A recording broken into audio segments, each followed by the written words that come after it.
It's nice. Yeah, right here.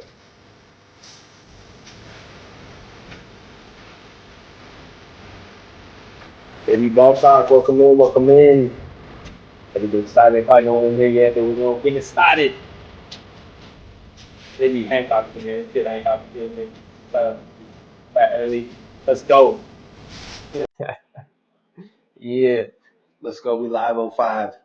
All right, welcome in, JB Ball Talk. We about to get into it. Let me get the background music going.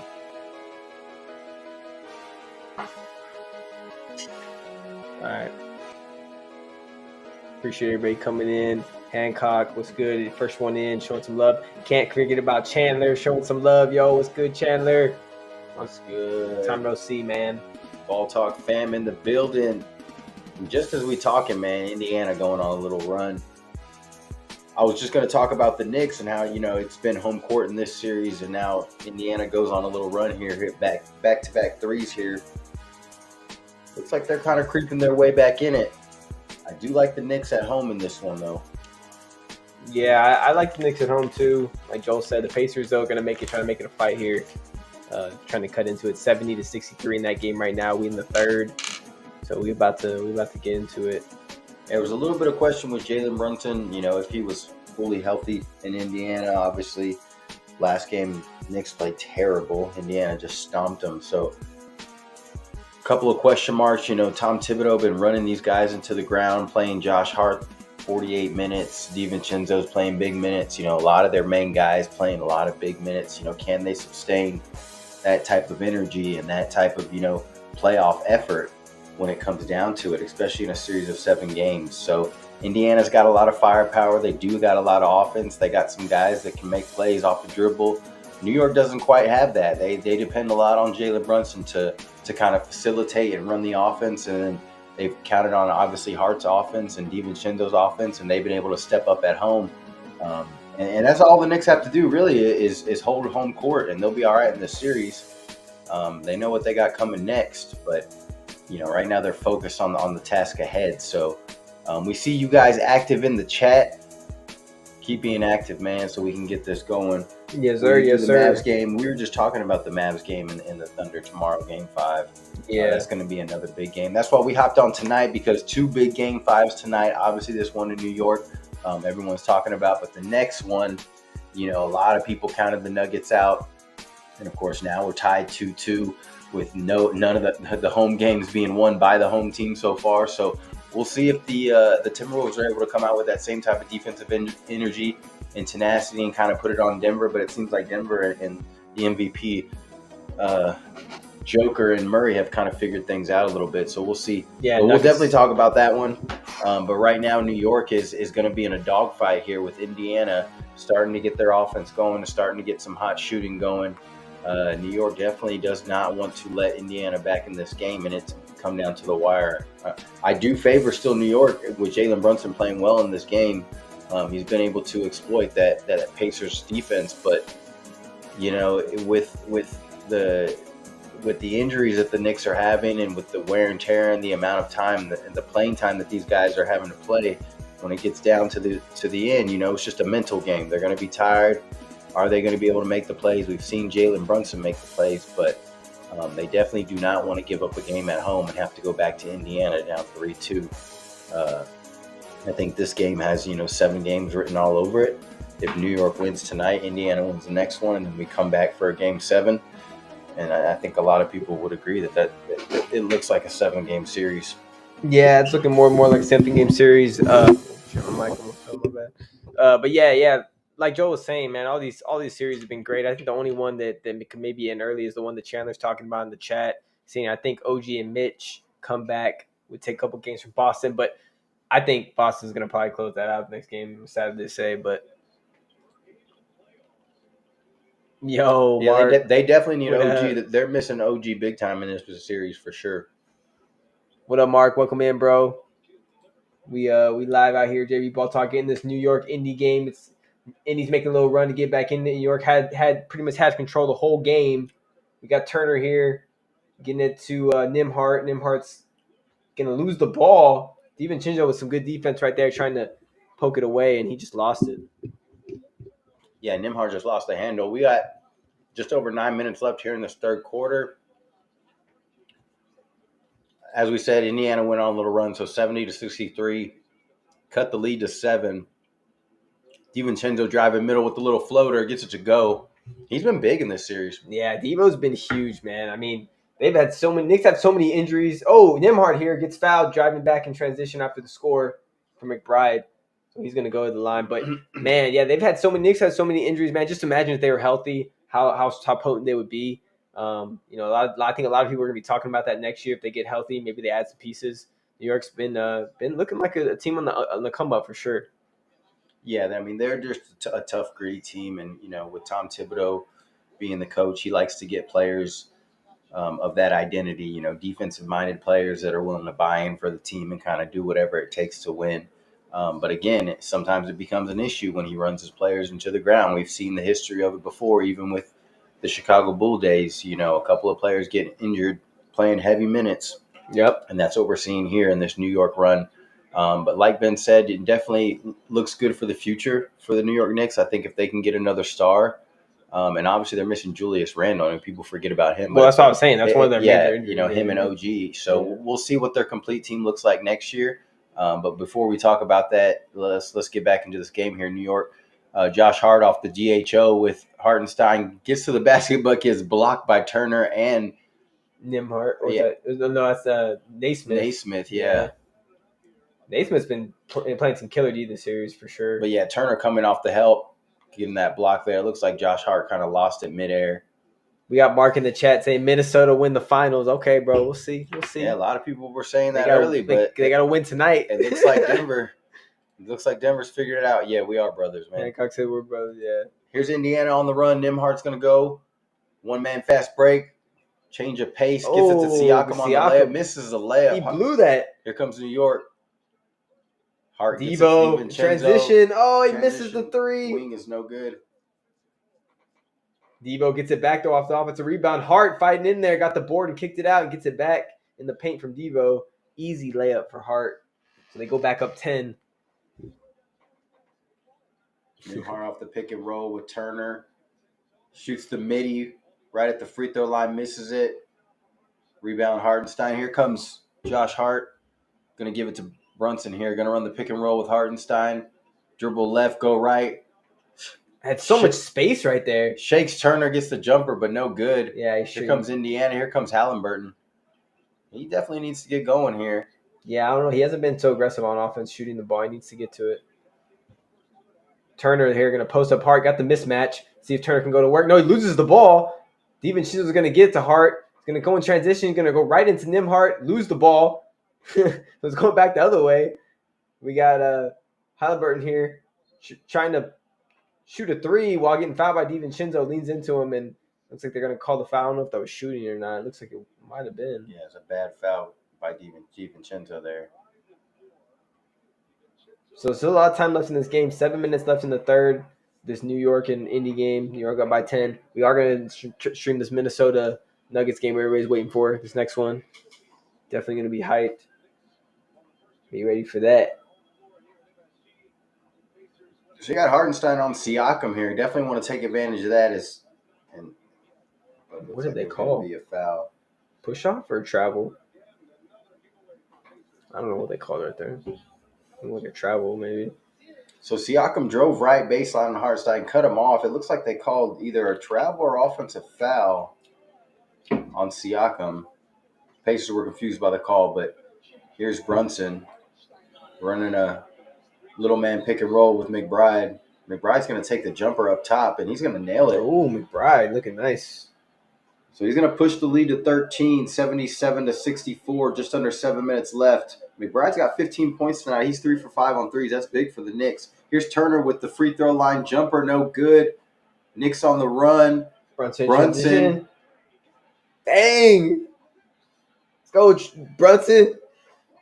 Melo, showing Melo in the stands. Nothing needs to be said, Watching man. Just listen to the crowd. Crowd's back in it. Knicks go back up by 16. Yeah, I don't see the Knicks losing this one. It's going to be tough, but still some time left, so we'll keep an eye on it. All right, let's go ahead and hop in the booth. Let's go ahead and hop in. Chandler. Let's go ahead and hop in the booth real quick. Yeah, he's over here posting what they're posting on Twitter. I don't know, man. That's locker room talk. All right, so we're going to go to the booth here. You already know, JB Ball Talk, we like to go to the booth, get on Twitter. We got our boy Chandler, man, about 900 followers. Go follow Chandler. I mean, I don't even know if there's anybody on the chat that's on Twitter, but if you're on Twitter and you're not following Chandler, you need to go follow Chandler because he's about to hit 1K. Let's go. He's about to hit that 1K. Let's get So it. Chandler's a Knicks fan now. I've noticed that. He's been tweeting about the Knicks. We know you're still loyal to the Bulls, but I've seen you have adopted the Knicks, which I do like. Brunson is definitely my kind of player. I got banned from what? Wait, what did you just say? As a Knicks fan, I'm feeling. No, Justin. I got banned from X. Oh, that's what Justin said. How'd you get banned, bro? Justin. That's like free speech platform. Yeah, that's the one place I don't know. That's the one place it's hard to get banned from. You had to have done something. Yeah. Justin, goddamn. Why is my shit lagging? I can't edit the stream. What's going on? Hold on, I think my my thing's lagging.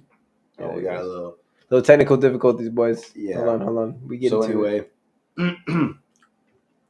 It looks like the Knicks gained back control of this game.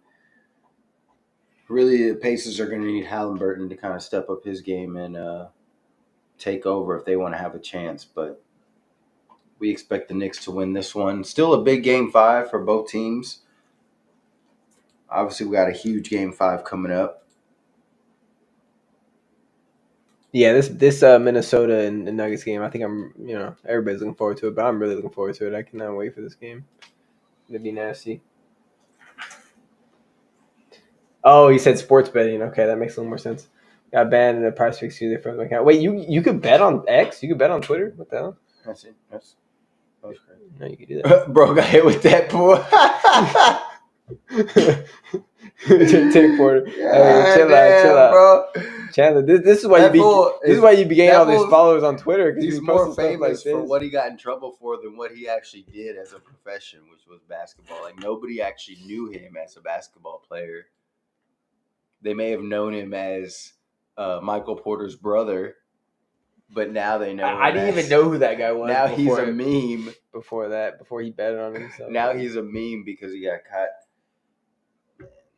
There's not showing any highlights on here. Let's see. I don't know. Maybe I'm not fresh enough. I mean, that dude got to be the dumbest sports gambler to ever exist, though. Ain't nobody betting on Porter. Jonte Porter. Oh, Hartenstein Jackson getting into it. Yeah, so they're showing some of the highlights of this series getting physical, and I mean, this is what you would expect. When it gets to about Game 5 of these series, these guys get real tired of each other. They're just real tired of seeing each other, and they're going to start getting a little chippy. So it's been happening. I mean, I love it. I hope I don't want them to fight, but I kind of want them to get into a scuffle because it's like 90s basketball. It takes you back, it just takes me back. So yeah, you got to. But I like the physicality. That nostalgia. Yeah. Yeah, let him fight.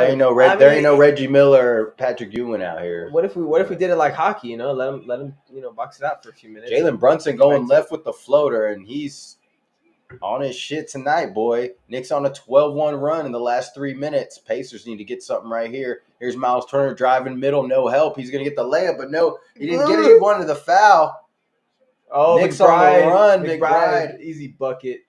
Up by 20 right now. Knicks just hammering on them. And obviously we see it in the playoffs. The role players always play better at home. We always say it. We talk about it as Halliburton misses a three. Toppin goes over the top of Hart. It's going to be Knicks' ball. They're going to get a foul here. Role players always play better at home. McBride is proving that tonight. And this is a lot of why the home team has won in this series. So Brunson, again, beyond 30 right now with 33. He probably will get to 40 by the end of this game, beyond 40 plus. And we've seen what he's done in these playoffs, man. It's been incredible. Knicks swinging around. Brunson on the left wing. Looks like they're coming to double him. Chandler's on one right now in New York. Let's go. DiVincenzo with a long three. No good. Hits it. the back of the rim. It's going to be out of bounds. We're going to Indiana ball. Justin sends me a screenshot of this account to prove it. We gotta show that. We gotta prove it. We gotta prove it on the stream. Justin just hit us with the receipts. We see you, dog. Account has been suspended. TJ McConnell, who's played pretty well, going to kick it out the top, and he's going to drive left, try to kick it back out, but out of control and just throws it out of bounds. New York crowd's letting him know. Obviously, Toppin used to play in New York, used to play so for New York. they're not going to cut him any slack tonight. 0 field goals in the last 5 minutes for Indiana, so they went on that little mini run where they cut it to 7, and then they scored 1 point since then, and the lead's pushed to 20. So all of a sudden, New York just ballooned this lead, and they got in a rhythm. Here comes Brunson again with another wing three. DiVincenzo on the putback. What a putback from Devo. Flying from the baseline, just coming in like Superman. I think he just got that pass. Chandler. Oh, and here we go. Get off this one. Let's go. Miles. Oh, yeah. DiVincenzo said, you dog, let's go. Miles Turner and Devo getting into it. He said, don't be mad I dunked on your head. They're getting into it. It's getting chippy. And he's getting their ass whooped, but it's getting chippy. Turner.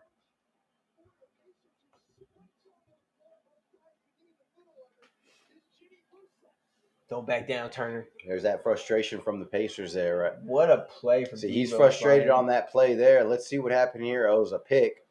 Oh. And DiVincenzo just didn't like it. And Devo kind of pushed him like after he ran into him in the pick. So he said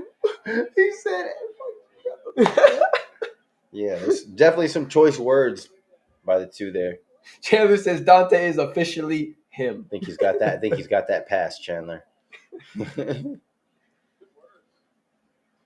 Chandler's always been a Knicks fan. Just let it be known. Let it be known. Let's go. Okay. Yeah. Oh. I don't know. DiVincenzo's probably pretty lucky that people got in between there. Hey, let's go. Isn't that what's his name? Allen Houston. Yeah, Allen Houston. Yeah, number 20. Yeah. Nuggets about to win 4 straight, or Josh said in Discord. Man, I don't know, Josh. I mean, I still believe if they just give the ball to Ant-Man, 22 years old, he's in his young prime. Get the ball to Ant-Man in the clutch. Let him do work, but we'll see. I hope that's what it comes down to. But Murray might be the counter to that. We'll see. I'd like to see that series go 7, but I mean, Denver might have figured something out, bro. Well, we're definitely going to find out. I think they do win again tonight, and then, obviously Minnesota's going to play with some desperation in Game 6, and then hopefully we get Game 7. But make sure y'all hit that like button. Right now, Denver's playing at a very high level, so Minnesota's going to have to match that again like they did 1 and 2. We're going to see some giants collide, that's for sure. I think a lot of people think that the winner of that series may go on to win the finals. Yeah, as much as people may not like it, I still think Boston is the favorite as long as they get Porzingis back. But I don't know. That's a conversation, I guess. But I think this is Boston's year, to be honest. Justin says, bro, can we talk about how Rudy and Cat, whether they're trash? They play trash? I mean, they did last 2 games. Yeah, obviously Minnesota can't win without Cat's offense, dude. They just don't have enough offense. There's Ant Edwards, and then who else? Nas Reed, and then Cat. Like, that's, I saw all these people getting Nas Reed tattoos on them. And we see Rudy Gobert get exposed in the playoffs for many years with the Jazz. And I'm not saying that's happening now, but he needs to be playing at a high level like he did in 1 and 2. Well, actually, they didn't even have him in Game 2, and they fucking won. So, yeah, maybe cut his minutes. I don't know, but I think he can be impactful. He was very impactful in Game 1. So, well, he played some good defense in Game 1, but I think he was kind of. I noticed in Game 1 he was kind of tricking Joker in certain plays. Like Joker likes to go up and act like he's going to shoot it and then pass the lob to Aaron Gordon, right? So talking to his own team. So what Rudy was doing was acting like he was going to go and block Jokic, but then he would back off and go for the lob because he knew it was coming. You know what I mean? So then Jokic made the adjustment. He's like, all right, I'm just gonna just try to score, and he just started scoring every time over him. You know what I mean? And yeah. so like you can't stop it. You know what I mean? Either way, he's I gonna have figure it out. 47. I got him, brother. I have 47. Brother. All right, so back to the game. Toppin here, driving baseline. He's got 3 on the shot clock. He's gonna throw some up. He actually loses it out of bounds. I think are they gonna give it to the Knicks or did they hit it out? We got just over 4 minutes left here in the third quarter. Knicks are up 22. So it's going to stay Pacers ball here. They're going to why are they resetting the shot clock? Yeah, they're trying to change it. Okay, they're going to have to change it up. Yeah, okay. To check your most recent tweet next time you're in the booth. All right, I got you, Chan. Chan says, I love Rudy Gobert. Oh, Gobert, bro. I don't know. Yeah, man. Justin they're going to have to get back. They're going to have to get back to that physical play that they did in game 1 and 2. But like Ben said, Joker has just played at another level. He's playing quicker. His decision making is quicker. He's attacking, and he's just not. He's taking prisoners right now. He realized what the bigs were trying to do to him, trying to trick him, and he just countered it. You know what I mean? Like I feel like he's like you said, he's on point, he's countering everything. So we'll see what happens tonight, though. It's going to be a good game. Halliburton here for a quick 3 off the inbound. He's going to miss it. Late shot clock. Come back the other way. Hartenstein with the pick. They get it over to Brunson. Brunson, 1-on-1 with Lamb. Or is that Lamb? Who is that? Nah, that's Burks, bro. Burks? He looks like Lamb. Alec Burks. He looks like Lamb. With that hair. Oh, are you talking about I'm talking about 26. Yeah, the guy was guarding him. I know Burks, yeah. It looked like Lamb, but it wasn't Lamb. I don't even know if Lamb's still in the league, is he? I don't think so. I don't think he is either. Tom Thibodeau always looks pissed off. Yeah, there's been one time where Tom Thibodeau doesn't look all mad. Make sure you hit that like, hit that sub coming in. Appreciate everybody tuning in. JB Ball Talk. We out here on this Tuesday night. We got a good one coming up next. This one's a little bit of a blowout right now. And you can still come back, though. They got a lot of scoring if they could just get the ball rolling. But we'll see. New York's got all the momentum in the crowd.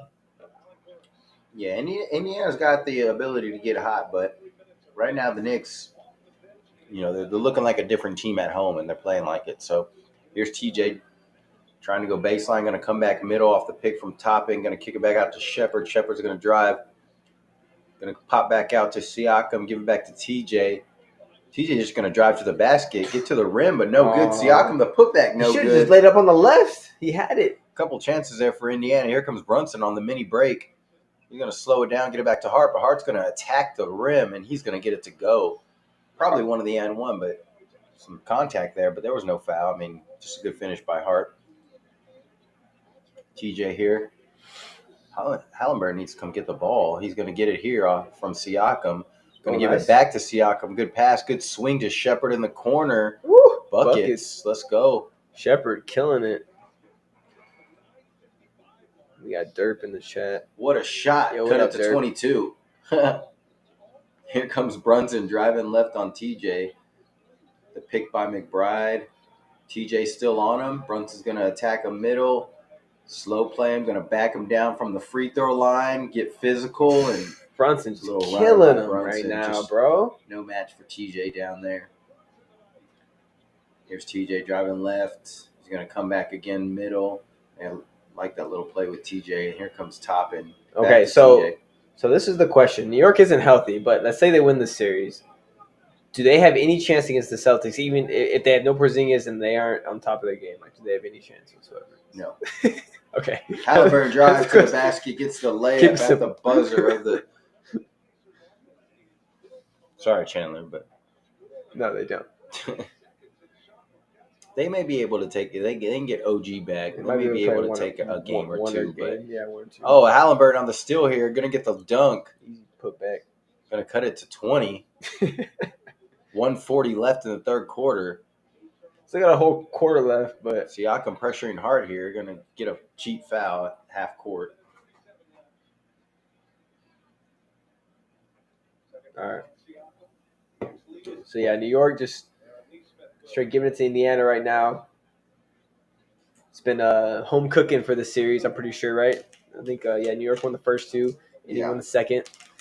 So it's holding strong right now. It's been all home teams so far. So yeah. I mean, I can see this one going 7. I mean, unless New York just really shows up in this next game. But I mean, Burks there with the 3 on the wing. So go back up 23. Indiana coming back the other way. Neesmith gets it over to or what's his name? TJ to Naismith for a 3. Yeah.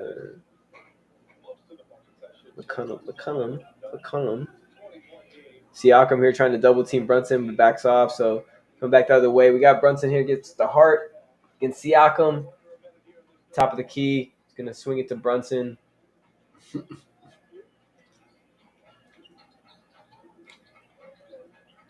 Brunson here gets over to Hart on the wing. Pops the 3. He's going to miss it horribly, but gets his own rebound and gets the layup. So he bricks it, but he saw where the brick was going and he chased it down. And Hart lays it up. So Hart with the Hart getting in the lane. Yeah, that was a terrible shot, but it was a horrible shot. He knew exactly where it was going. So, Hart plays. He plays really hard, so you're going to get that energy out of him. He reminds me of who's that other player that always plays really hard? Russell Westbrook. How could you forget the guy with the Energizer Bunny? He reminds me of him a little bit, just his energy level. Not really that's his game, but I mean his game is kind of similar, but.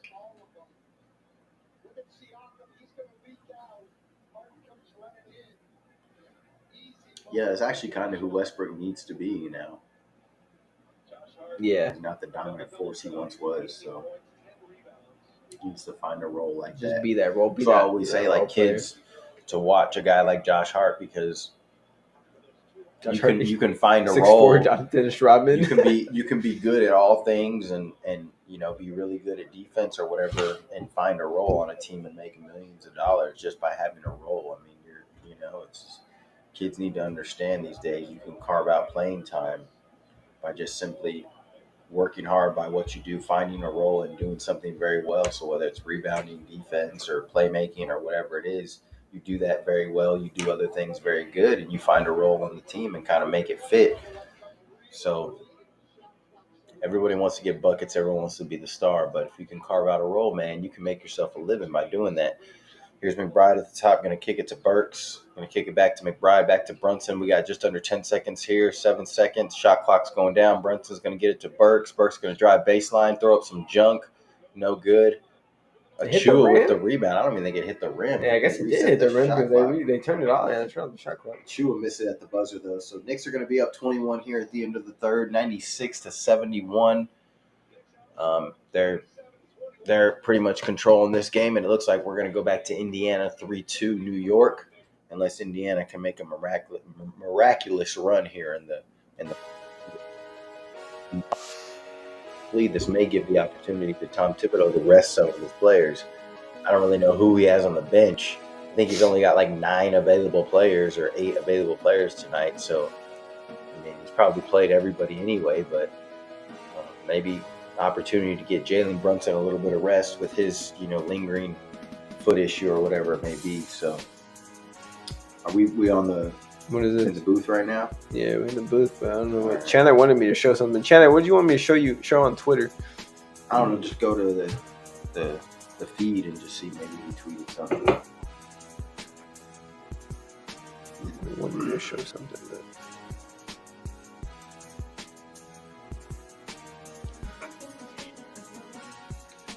Oh, Twitter, right? Here we go. Right there. Hold on. Go back. There's it. Chandler there. Road to 1,000 followers. So if you're on Twitter or on X, whatever that is. It's X now. Follow that boy Chandler. Presented by TNT. War Damn Sports.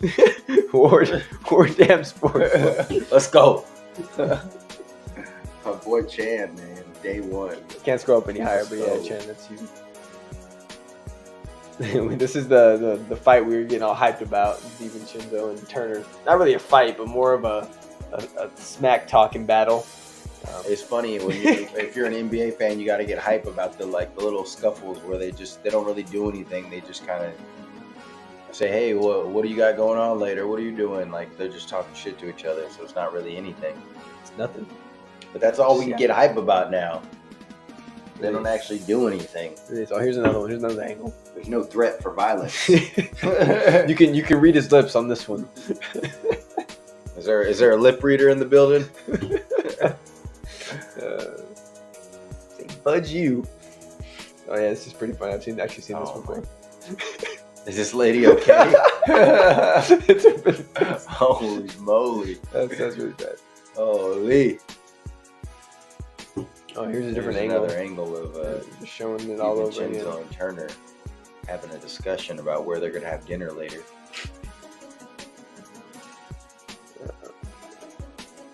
Mike Conley was questionable. Wait, we'll miss Game 5 with the kid. That's huge. Breaking news. What was that, 2 minutes ago?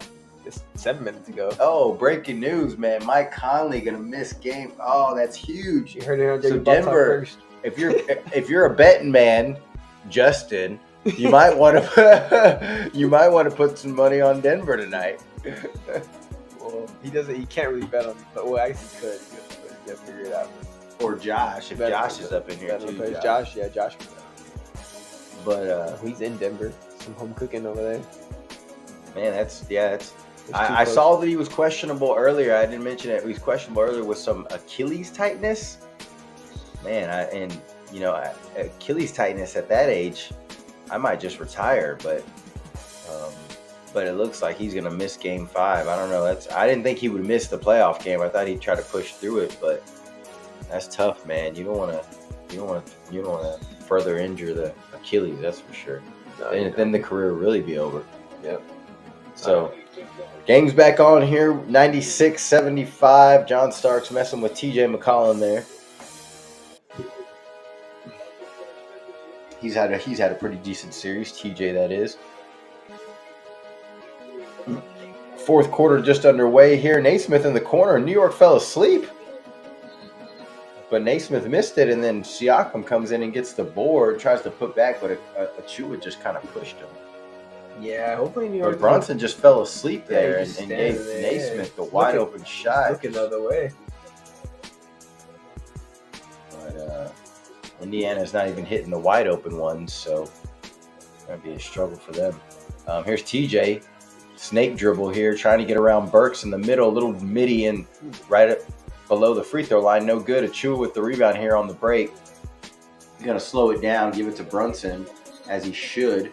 Oh, and they're going to call offensive foul. Naismith was getting physical with Brunson, and Brunson kind of gave him a little shove, but it looked like Naismith was kind of grabbing his arm first, and he was just trying to get him off. As you can see on the replay here, Naismith definitely grabbing him, and gives him a little chicken wing. And so Scott Foster's right there and says, I'm going to call that on you. He's trying to keep Indiana in the game. So anyway, he must have Indiana with points. Yeah, Scott Foster was trying to cover his spread or something. Oh, and he calls a foul there on Siakam on the drive for an and one. Scott Foster definitely took Indiana with the points, bro. We already know you, bro. You've been talking to Tim Donaghy again. God dang, he was the one texting that for, right? Y'all seen the documentary, man. Y'all know what's up. Anyways, I'm not going to talk anymore before, we get in trouble on here. But anyways. Yeah, don't ban us. 16 points. Did someone get fined for doing that? Yeah. Rudy Gobert got fined $100,000 for doing this, man. Come on. But, Jamal Murray can throw a heat pad on the court and not get suspended. He got fined $100,000. I think he did get fined $100,000. He got fined $100,000 for that. So same shit, I guess. But still, he didn't get suspended. If they were up 2-0, he probably would have. But anyways, that's a discussion for another day. 96-78. Indiana's cut it to 18, 11 minutes. Ben's got something to say? No, I was going to say, I think that rest between Game 2 and Game 3 for them going to Minnesota really huge. Helped. Well, Murray for sure. That's what I'm saying. Murray, that helped Murray. Yeah, we tweeted that. Here's TJ, another and one. Was it Scott Foster that called it? No, it wasn't, but I wouldn't be surprised if it was. No, it was his partner. It was his partner, though. He told him, hey, man, we got to get Indiana back in this game. We gotta make it We're losing viewers. So are we. Hit that they're going over to watch Caitlin Clark of the WNBA. We need to We need to make this game close. They be pushing this shit hard on Twitter, bro. All right, so TJ McCollum here scored 44 points in the paint, 55 points total in this series. So you obviously see he lives in the paint there. Smallest guy on the court. DiVincenzo's going to get a rest here. 96-80, just under 11 minutes here in this fourth quarter. So Indiana chipping away a little bit here in the beginning, but see what they can do. I mean, this is kind of the point in time where New York may get a little tired mentally just because everyone's played so much. So they really need this crowd to kind of push them through and get this dub. There's McBride here on the wing. Going to give it to Jalen Brunson here. Naismith is pushing up on him. Oh, that looked like more of an offensive foul than the last one, but Scott Foster let it go, and Brunson misses the three. Indiana on the rebound here. He's short on it. Siakam with the three. Siakam hits it. Butta, 96-84. The lead is 12. They're coming back. So 10 Indiana minutes makes a run. 10 minutes. 9-0 run here in the last minute. Pacers on that Reggie Miller run. Burks here in the corner. Ooh. Got him. So Burks answers back. New York needed that bad. Yeah, that was a big shot by Burks right there. There's TJ pushing it up the floor, kind of changing the pace here, trying to do something. Siakam going to attack Hart. Baseline again. Got the bucket. That was easy. Nobody Siakam's helped. so long when he gets there. Yeah, Hartside tried to help, but it was way too late. So Siakam's got an easy layup right there on the left side. McBride here. Brunson going to try to come get the ball. He does. He says, leave me alone with Naismith. He's pushing up on me. I'm going to get this space, and I'm going to get this runner, and I'm going to get it to go. Brunson looking tough. Let's go. See, I feel like Minnesota's got to do what New York is doing with Edward and Emmett, like they're doing with Brunson. Like, they got to give him the ball every time the top of the key and just let him go to work. You know, well, especially at the end of the game. Well, yeah, like this, like in crunch time. But, like, I don't know. They just sometimes I feel like they get away from that. This is Naismith back to Siakam in the middle. Going to kick it out to Shepard in the corner. No. Tough. Brunson with the rebound. 101 86, just under 9 minutes here in the fourth. Oh! He missed the layup. Brunson missed it. Oh, wait, they call goaltending? Bro, he put that full. Brunson just crossed the shit out of Naismith. If you he just put him like he just had made him sit down like on a chair, bro. He snatched his ankle. That's what we would say. That's what the kids would say. That was nasty. Oh, what are they calling on? Okay, so Brunson misses the layup, but it looks like it could be. Oh, they call goaltending. Okay, so he did technically get the bucket, but that was a nasty cross. I didn't replay the crossover. Yeah, but I'm sure we'll see it on Twitter here in just a moment. Don't worry, we're gonna pull it up on the booth. Yeah, next time we go to the booth, we're gonna pull up that crossover. Alex Burks with 3 on top of no good. Rebound Jackson here, gonna get it to TJ. TJ, 103-86. About to hit 8 minutes in the fourth. Naismith's gonna attack middle. Oh, that's a charge. Yeah, Ben called it. I mean, Brunson was standing there for like the whole play. Was waiting for him, and Naismith just jumped into him. Naismith getting a little excited there. He just getting a little aggressive on defense, starts getting a little aggressive on offense, and gets a charge. But he did try to dish it off to Jackson there, but even Jackson wasn't ready for it with Butterfingers.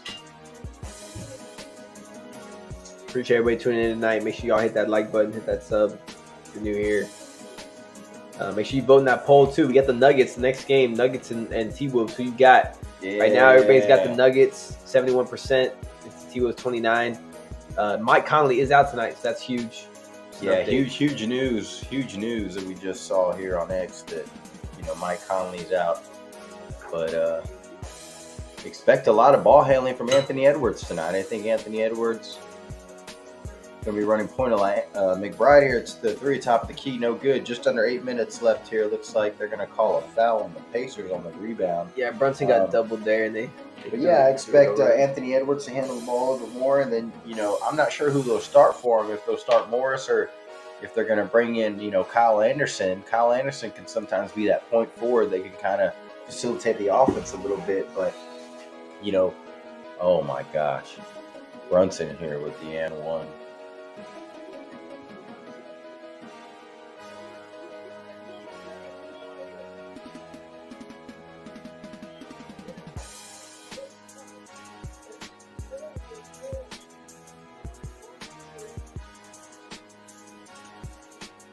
mean, I don't know if he even got touched on that play, really, but what an incredible finish. And Jalen Brunson has really just solidified himself as a superstar, man, in these playoffs. He's got that old school point guard, but just tough. And I mean, putting up 40 points on 31 shots, 18 for 31, dropping some dimes. I mean, he's just, I don't know if the Knicks can, there's a conversation if the Knicks can win a championship with him as their best player. But the way he is playing, man, he has just solidified himself in this league as one of the top dogs when it comes to that guard position, bro. And it'd be tough. It'd be a conversation of him and any other point guard in the league if you wanted somebody as your point guard. He's that tough, man. So Halliburton here gets called for the travel, 106-86. So New York pushed the lead back to 20, got the crowd back in it, and something we just talked about, the crowd was going to have to push them through and give them some extra energy to kind of close out this game, and exactly what they're doing here. So 7:40 left. Jalen Brunson with 42. Let's see if he can get any more, or if Tom Thibodeau decides to give these guys a little rest at some point. Here's Jalen Brunson at the top of the key with Shepherd one-on-one, doing exactly what Ben talked about, just giving him the ball at the top of the key, letting him go to work. And this is that one though. Little step back, midi, little jumper there that Jalen Brunson misses. Oh, another moving screen here by Turner, and if you don't like it, he's gonna I don't know if he's let Scott Foster know about it, but he's just, yeah, he is. Yeah, I don't know. He was about set on that one. Yeah, that was a tough call, man. If anything, that's a foul on McBride. Yeah, he just slid into him like a Scott stop. I mean, typical Scott Foster making shitty calls, but we gotta live with that. At least he's not roughing the next game. Yeah, can't be at two places at once. Here's Brunson again, attacking middle on Shepherd, little runner, no good. At this point, Brunson just, it's either in his hands or New York's just living with everything that Brunson's doing. Again, going to DHO with Hartenstein, going to kick it to Burks for the 9-1-1 shot here. The end of the shot clock, no good. Indiana's going to have to push here if they want to do something. Just under 7 minutes here. Nembhard driving middle. Body bump against Hart. Going to kick it out to Turner. Turner back to Nembhard at the top of the key. Going to dribble away from the screen, but kick it back to Turner at the top of the key. The little pop.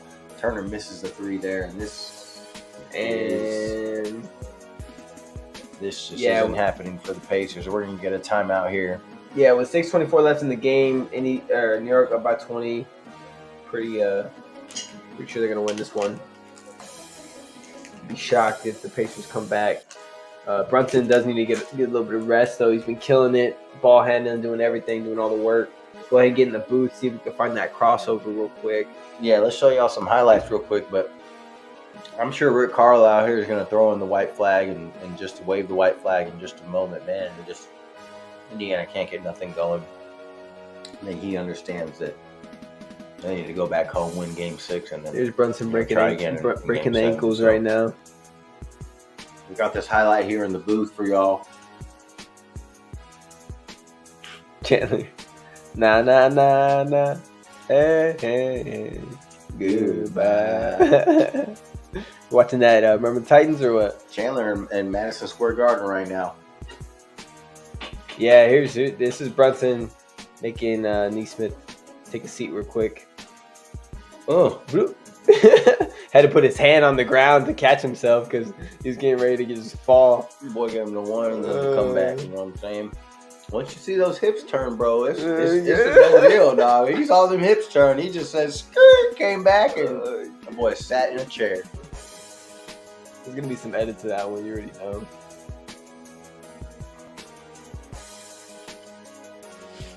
Let's see if there's any other highlights on here. Fever, Peyton Clark, 20 points, 10 turnovers. Why did they have to put that on there, bro? That's messed, bro. They did it on purpose, man. 10 turnovers. It's funny because you read it like it was gonna be like 10 assists. Yeah, like I thought it was gonna be And good. It's like 20 points, 10 turnovers, okay. 5 for 15, okay. 4 for 11 for 3. 4 for 11 for next woman, Curry better do better than that. They pushing their hard, man. No, but 20 points, 10 turnovers. I don't know where the 10 turnovers came from. Yeah, unnecessary stat. Good job, League in Hoops, whoever you are that tweeted that. That's that doesn't surprise me. That he's always trying to stir up controversy. Oh, that's exactly right. But she'll be alright. Yeah, it's her first game. She's probably pretty nervous, but she still had 20 points. That's pretty solid for your first game in the WNBA. What the heck? Just the heck. Man, there's so many ads on this app now too. It's ridiculous. This full reaction. Bronny. So Bronny had his first scrimmage today at the draft. You know, a lot of people talking about obviously the draft, and we saw the lottery the other day, and talking about where Bronny's going to go, but he actually looked pretty good in the scrimmage today. I mean, he competed well and he got some buckets. So, you know, we think he has a place. He has a spot somewhere in the NBA. He might not, you know, be a star or even a starter, but I mean, he could be, you know, maybe a sixth man or maybe a guy that works his way into that role. You know, there's a lot of guys that come in maybe undersized or whatever. Yeah. And all he has to do is find his niche and find his role. You know? I think Josh Hart is a perfect guy. You know. Yeah, he could be he could definitely be like a Josh Hart, play that role off the bench, or even maybe a starter, just you know, playing his role. But at the end of the day, like, he has that basketball IQ, obviously, from LeBron, and what I like about him the most is he doesn't let all the media and everything them talking about him all the time on SportsCenter and stuff get to him. You know, he has that mindset like LeBron. He's not going to let all that get to him, which is nice. He just does his thing. So yeah, he works hard, does his thing, and we'll see where his talent takes him. But he's a good player. All right, we got Brunson here in a little turnaround, up by 20, misses it. They get the offensive rebound. New York for probably the 100th time this game. They're just getting off of the rebounds all over the place. Hart right here with the little floater in the lane, but he misses it. Come back the other way. Let's go ahead and get back into the main booth.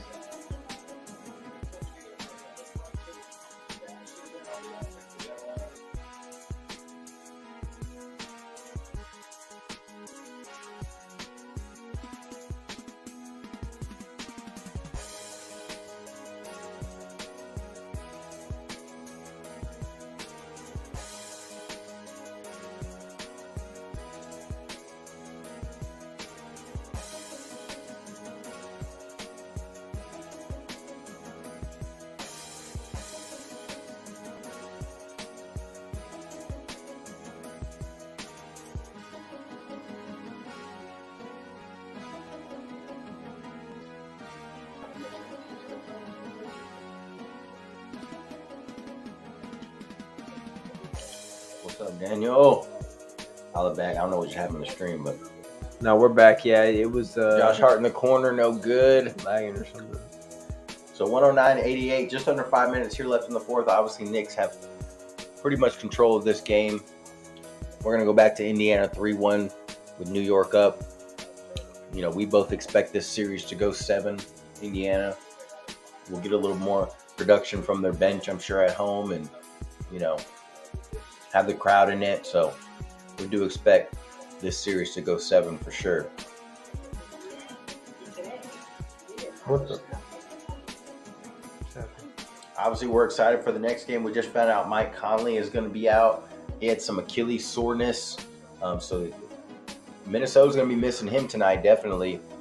We'll see who they go in that starting rotation. You know, when Rudy Gobert was out, they went with Kyle Anderson. We'll see if they stick with him or if they bring in another guard like Monte Morris.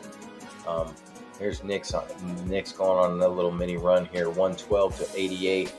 And the crowd is just in it, man. They are just hyping. Knicks just feed off this crowd. Alex Bergs would kind of find himself out of the rotation lately. He's just getting some time now with the injuries and whatnot, and he's able to produce. So I think he should be getting some time. Definitely, Thibodeau needs to try to get as many guys as he can in there to produce because he's running some of his guys into the ground. Yeah, Thibodeau team does not care. I mean, they're he's like they're in the NBA. They can play all 48 minutes. I guess is what he thinks. But I don't know how I feel. And they are human. End of the day.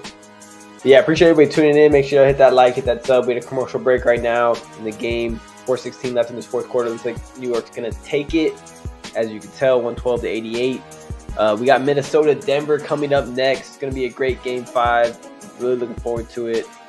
A lot of people leaning Denver, which I'm kind of leaning Denver too right now. But I hope Minnesota makes it a game.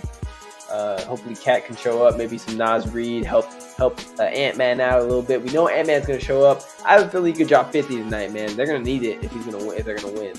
So let's see if Ant-Man can do the impossible and not impossible, but see if he can do it. Drop that 50 nugget. I'm calling it right now before the game. Let's see if that happens. Live here on JV Ball Talk. Yeah, Ant-Man dropping 50 is crazy, but I mean, he's definitely capable. They might need it. And, they might need it. We'll see how Cat comes out. I think they're going to try to get Cat going early. I mean, we've seen Cat pop off this series, this season. I think he had like a 60-point game. He can get hot, so they can get Cat in a rhythm and start getting him going, and he can consistently produce. And then Ant can just kind of be aggressive and kind of feed off that, because Ant can get. I feel like Ant Edwards. I know Ant Edwards can get his anytime he wants. Like when he gets aggressive and he gets in that mindset of I'm gonna get mine, he can go do that. But I think his next step to his evolution is recognizing he needs to get his teammates going a little bit more, and then kind of flowing into his game too. So sometimes when his teammates start to get going, he's a little less aggressive, like you saw in Game 3.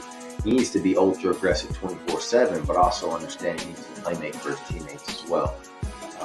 And that's how Minnesota is going to make that next level and make that jump as a team. But I mean, let's remember Anthony Edwards is only 22, 23 years old, so we already know him and Wemby. Him and Wemby are probably going to be go at it in the future, next 5-10 years of championships. And the guys like him, Paulo Banchero. We're going to see who else is going to come up and get out of these young guys. But you got Shea still. It's pretty yeah, Shea. I think he's 25, 26 now. So they're obviously the NBA is in good hands with the young guys. But I think Wemby and Ant Edwards have solidified themselves as like the next superstars of the next 5 years. They're going to be those guys that are going to be taking their teams consistently to compete for a championship. So, of course, as long as the Spurs build around Wemby, which they should. They got 2 top 10 draft picks this year. They'll have some good picks next year. They'd be all right in the next couple of years. Yeah, I think the Spurs are going to be in good shape. We're down here in San Antonio, so we're going to see it firsthand. But yeah, the 4th and 8th pick, they had the repertoire to I can't say it, but they're known for their picks in the draft, getting good young players, sneaky ones later in the draft too. But when you give them the top picks, man, you already know they're going to hit. So we got Naismith here coming back. They still got their starters in. The Pacers trying to make something happen late, but 4 minutes left, pretty much game time. Appreciate everybody tuning in. Make sure you hit that like. If y'all got any comments about this next game in the chat, let us know who you think is going to win. Make sure you vote in that poll. We got the Nuggets winning the poll right now. So let's see if the T-Wolves can make something happen. I mean, they won twice in Denver. I mean, I know it's hard to win 3 times in a row in an opponent's home court, but they've proven they can do it. So let's see if they can do it again. Brunson here with the and one. Nope, he's gonna miss the.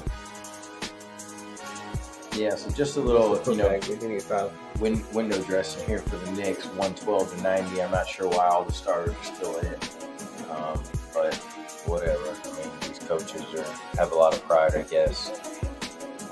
Jalen Brunson here, the most 40-point games in a single postseason by the Knicks. Jalen Brunson has 5. I would have taken out Brunson by now. And he's second behind Bernard King with 6. So obviously Jalen Brunson is making his mark as a New York Knick and a New York legend he is becoming. So we'll see how far he can take him this year and beyond. But he's definitely a guy that I think is an amazing guy to build around for the Knicks. If they can get him some more help, I'm not sure what they're going to do with Randall, but in the future, if they can get another star, and obviously OG is going to be a big part of that team next year too, if they're going to keep him. And so Knicks are building something special over there, possibly. We'll see. But they don't have Wemby, so they better do it now before we get there. True. All right, so here we go. The Pacers still about 3 minutes left. It looks like they got some of their subs in. And like I said, Carlisle is going to wave the white flag. I don't know what the hell Tom Thibodeau's doing.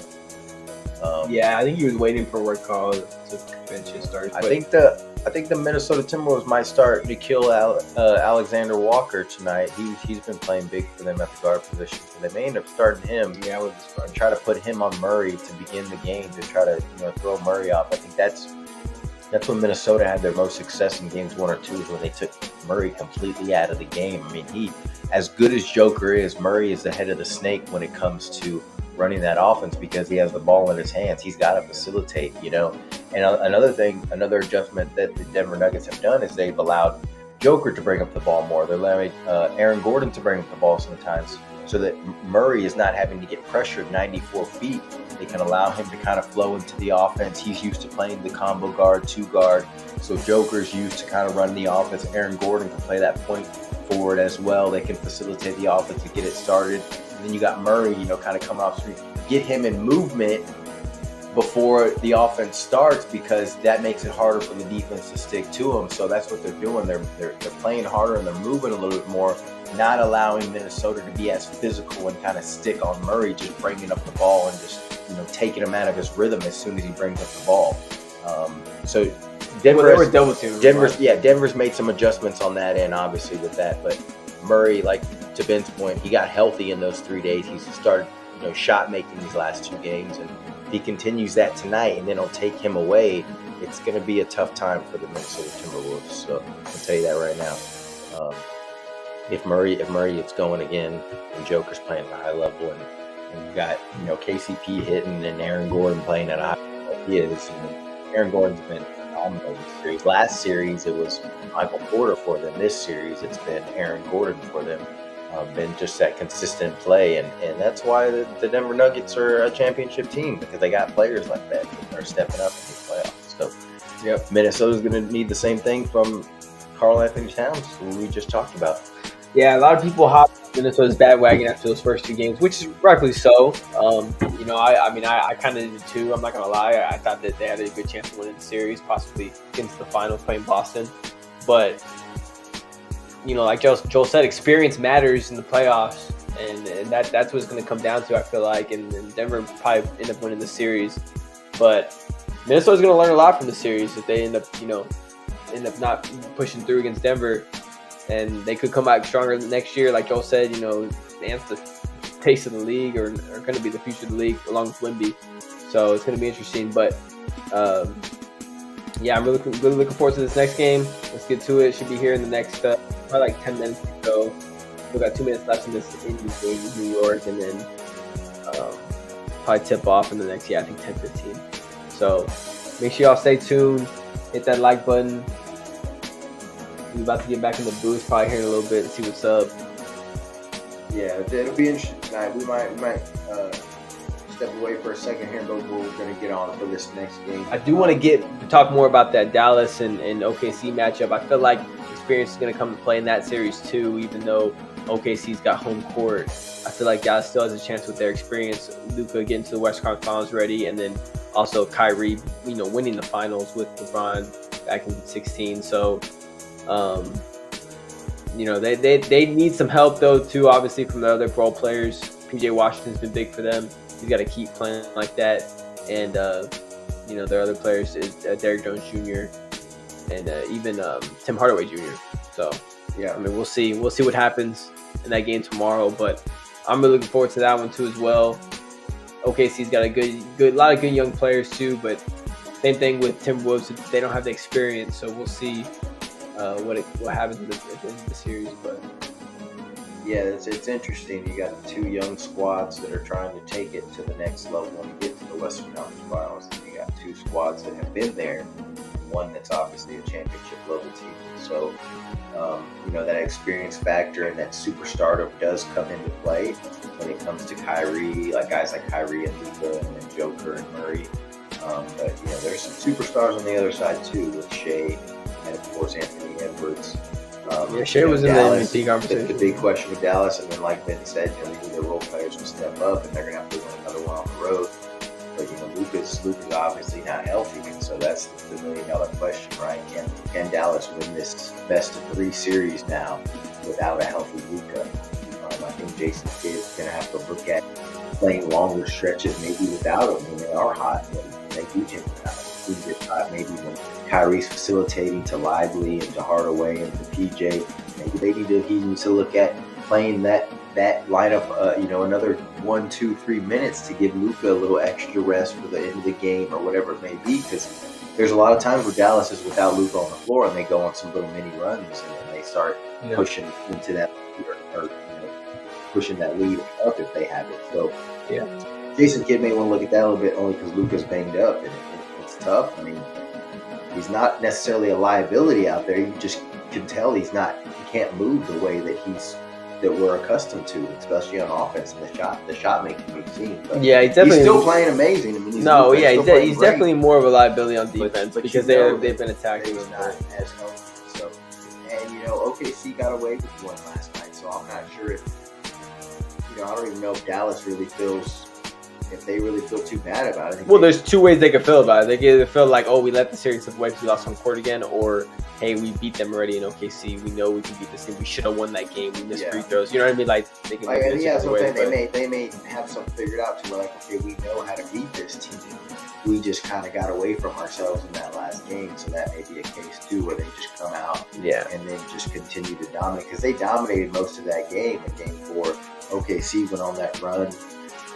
And Dallas kind of went cold in the second half. Give credit to OKC's defense, but there wasn't a whole lot of shot making other than Shea from OKC. Chet got involved a little bit. Jalen Williams got a couple big shots down the stretch. And those guys for the Thunder are going to play much better at home. So you may see some of the role players even step up and play better at home. But the Thunder too, they've had a guy like Giddey who's just been non-playable in this series. He's been terrible in this series, and then you have guys in your rotation that aren't playing well. The coach has to start playing other guys that are getting bigger minutes. It just kind of messes with the rotation a little bit. And then you need to have everybody on the same page as far as confidence-wise when you're making that push and making that run. So OKC's definitely facing some adversity this series, and we're going to see how tough they are. See if they can get through it. I like the experience of Dallas, like Ben said too, just because I think when these games are close at the end, I think Luka and Kyrie have enough to be able to push the Mavs forward. But the Mavs going to have to win another one in OKC, man. That's going to be tough to do. Yeah, I feel like the Mavs definitely have to get the ball crunch time if it's close out of Shea's hands. I mean, Shea is they're the snake of that team, the snake of that team. Obviously, he creates so many advantages, little step backs, getting in the lane, doing his thing with his size, 6'6" frame, getting up there. So, I mean, I just feel like they got to get the ball out of his hands, double team if they have to, get the ball out of his hands, make someone else beat them, and they might have, then they'll probably have a chance. But I mean, it's gonna be tough, man. I mean, either way, Kyrie's gonna have to hit some shots, who's gonna have to hit some shots, and like I was saying earlier, their role players are gonna have to show up. So yeah, I mean, as an NBA fan, this is exactly what you want. We got 4 heavyweights in this series. We got 3. New York just closed it out here, 121-91. They're going to take a 30-point win, much like the Pacers did last game. Although this series has been good and tough and rugged, and they're playing hard, we have seen a couple back-to-back blowouts, which kind of take the air out of the competitiveness sometimes, because then we may go back to Indiana for Game 6, then Indiana blows out New York, and then we have to come back for Game 7 and see what happens there. So that just ended, man. We appreciate y'all tuning in. If you're in here, if you want to hit that like, subscribe, that's cool. It does help us out a little bit, or in the chat, whatever. But we appreciate y'all either way. we'll be here for this Minnesota and this Denver game coming up. We are excited for that. We may Ben wants to hop in the booth here one more time, but we're probably gonna take a short break here. But we're gonna come back for the start of this game. We know it's gonna start here soon, so we'll hop back on. But ball up, chances ball up, MF. Mother. One thing I do want to say, Ben has a Twitter up right now. You see this collection of role players here that have obviously been huge in the playoffs for the team. I was thinking about a team like Phoenix, how they got a guy like Bradley Beal, and how much better off they would have been with a guy like PJ Washington as opposed to Bradley Beal. Just because he's the kind of third guy that you need. Like, he knows he's not the best player, as in he knows he's not the first guy, but he plays well off of guys like that. He's a jump shooter. He can make plays. He's a big guy. He can play defense. It's when you get three number one guys together, it's difficult in that hierarchy to be like, okay, you're the best. They all think they're the best at the end of the day. When you have guys that understand their role, like a PJ Washington, he knows he plays so well off of the 1 and 2, Kyrie and Luka. He's okay with being that third guy and putting up 20, 25 a game and still getting his. So I think he's a guy that if the Phoenix Sun would have signed him instead of Bill, they might have been better off with a guy like that. But that's a conversation for another day. Yeah, that's crazy. I mean, I could see that. Yeah, the Suns, they just didn't have the right pieces around. They had a good star power, but they just didn't have the right pieces. So it looks like we got this game actually started here, so we may just stay on here for a moment. Ben's just going to switch up the graphics. Caldwell Pope from the baseline, going to get it to go, gets the first two. So we're excited for this game. And just like I had mentioned, the Timberwolves are going to start Alexander Walker, Nickeil Alexander Walker here at the point guard. Going to get it to Gobert. Jaden McDaniels on the baseline, going to get the dunk. So good ball movement there by Minnesota. Game tied 2-2. You can already feel the intensity in this game here. You got Jaden McDaniels on Murray to start the game. Denver's going to run their offense. Back cut here by Porter. Going to get blocked by Gobert. So Gobert making an early impact here. Porter on the baseline. Going to kick it back out to Murray. Murray's going to run a pick and roll with Joker here. Murray with the spin. Loses Cat. Gets the jumper. No good. But gets his own rebound and puts it back. God. So Minnesota, I thought he was going to make that first one. Minnesota not doing a good job of boxing out there. 4-2 here. Winner of Game 5 goes on to win the series 82% of the time. So you know how huge this game is. McDaniels with pump fake on Porter, going to drive baseline, kick it back to the other baseline. Cat, he's going to shoot a three, and it's good. That's what they need. Good sign there for the Minnesota Timberwolves. The fans must be excited to see that.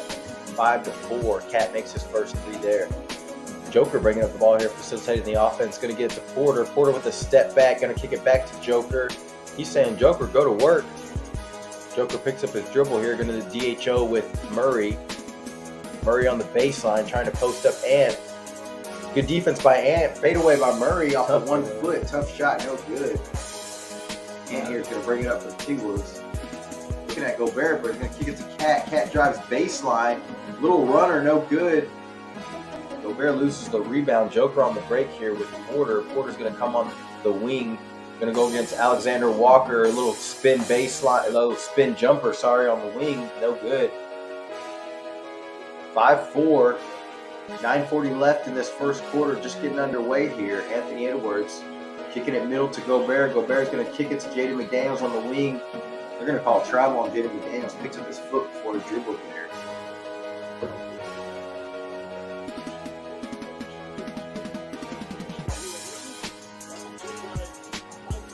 Minnesota playing without Mike Conley tonight, of course.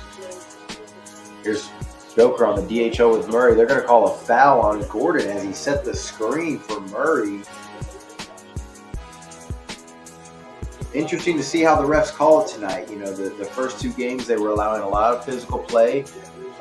Pretty much the whole series they have allowed it to be pretty physical. So we'll see how they call it tonight.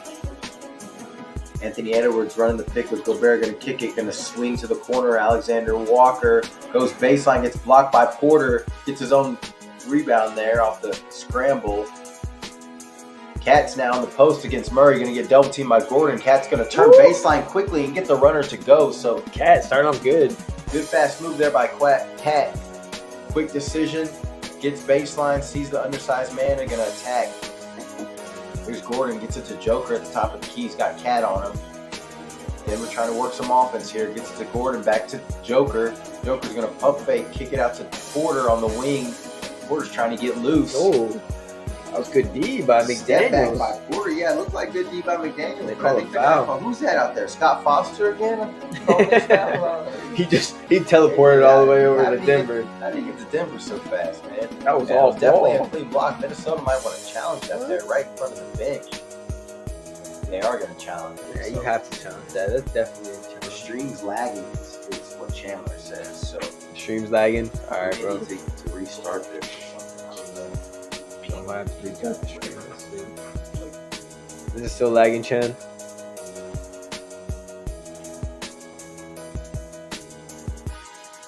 I didn't really do anything.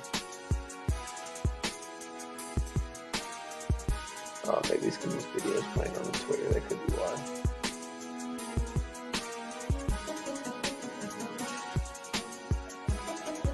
Trying to work it out here, people.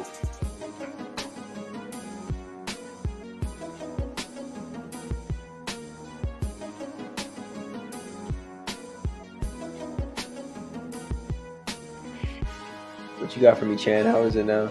Let's see. Stream health. Saying it's good on my end, but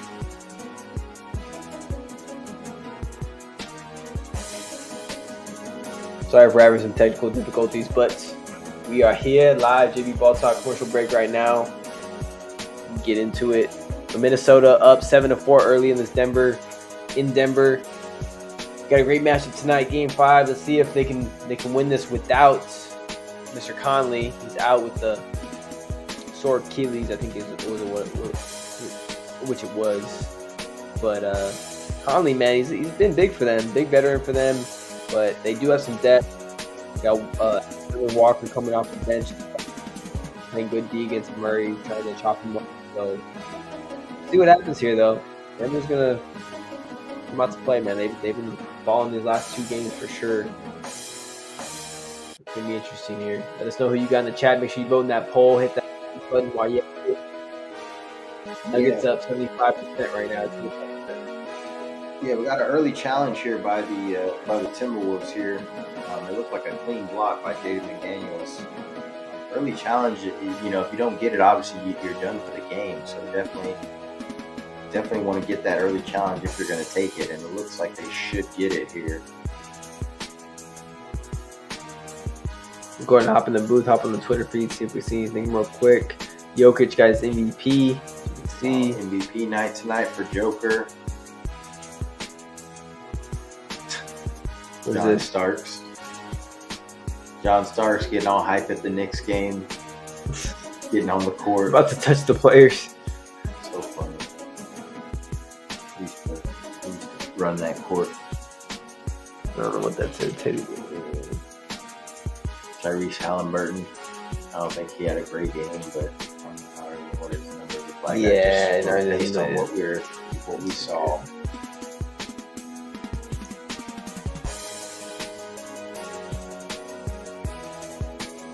So now it's 40. Has 5 40-point postseason games, the most in a postseason by any player since LeBron in 2018. LeBron was pretty much in his prime. So it looked like Jaden McDaniels got the ball and then they got a piece of his arm, but we're gonna put the. They called the foul.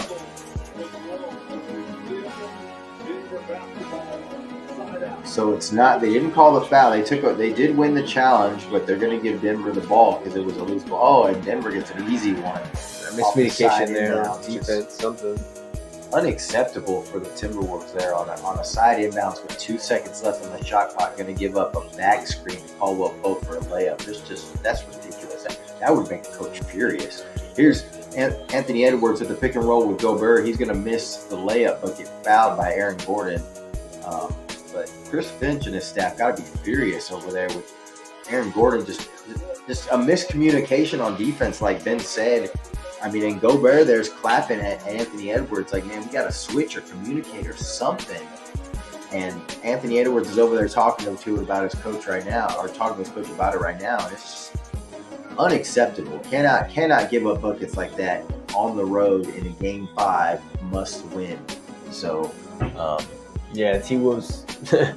Lucky it's early in the game, because if that would have been later, it would cost them for sure. They need to get their act together. yeah, so we need to see some intensity here from Minnesota. But Gobert here at the line, going to knock down the first, missed the second. 8-6 here with 8 minutes left here in the first quarter. Murray bringing up the ball. He's got Anthony Edwards guarding him. Directing the offense here. Going to get to Caldwell Pope. Pope's going to get it to Porter on the cut. Porter loses it out of bounds. Cat tries to dive for it. It's going to be off of Minnesota and look at Denver here.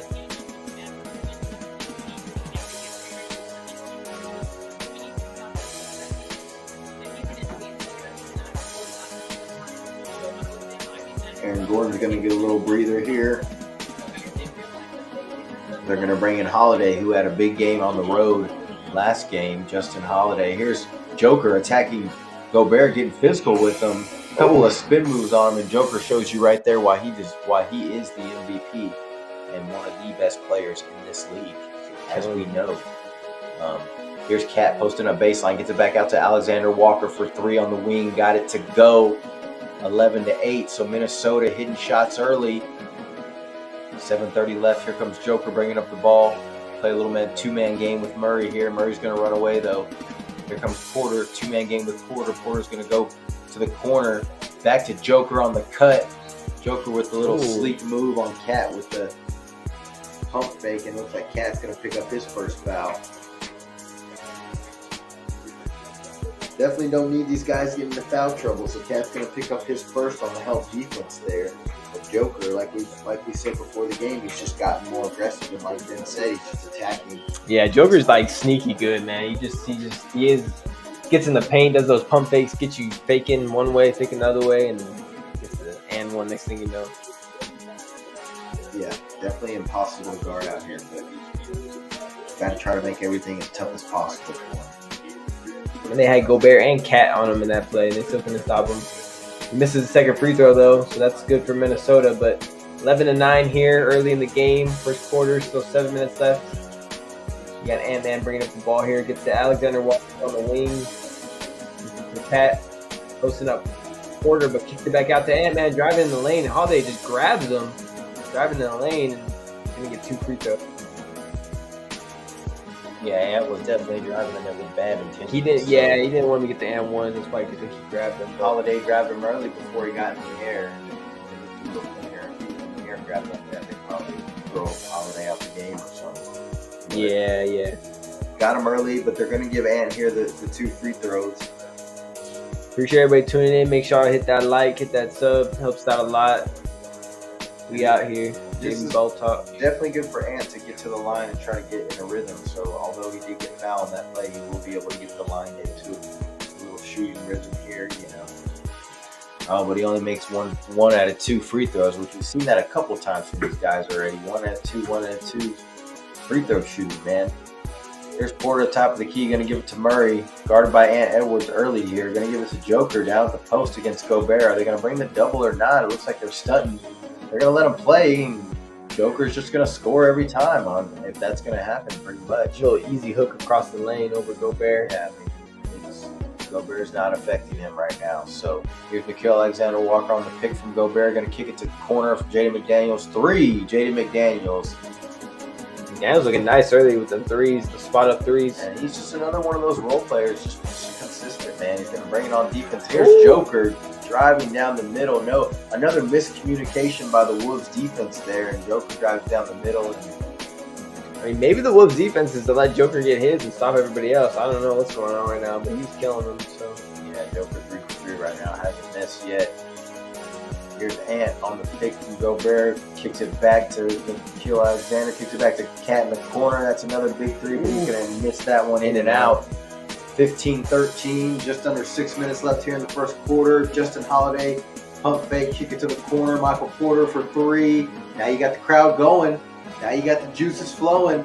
Denver, don't let them Porter, go on a run here. You can't leave Porter open, man. 16-15, Denver takes the lead. Crowd's into it.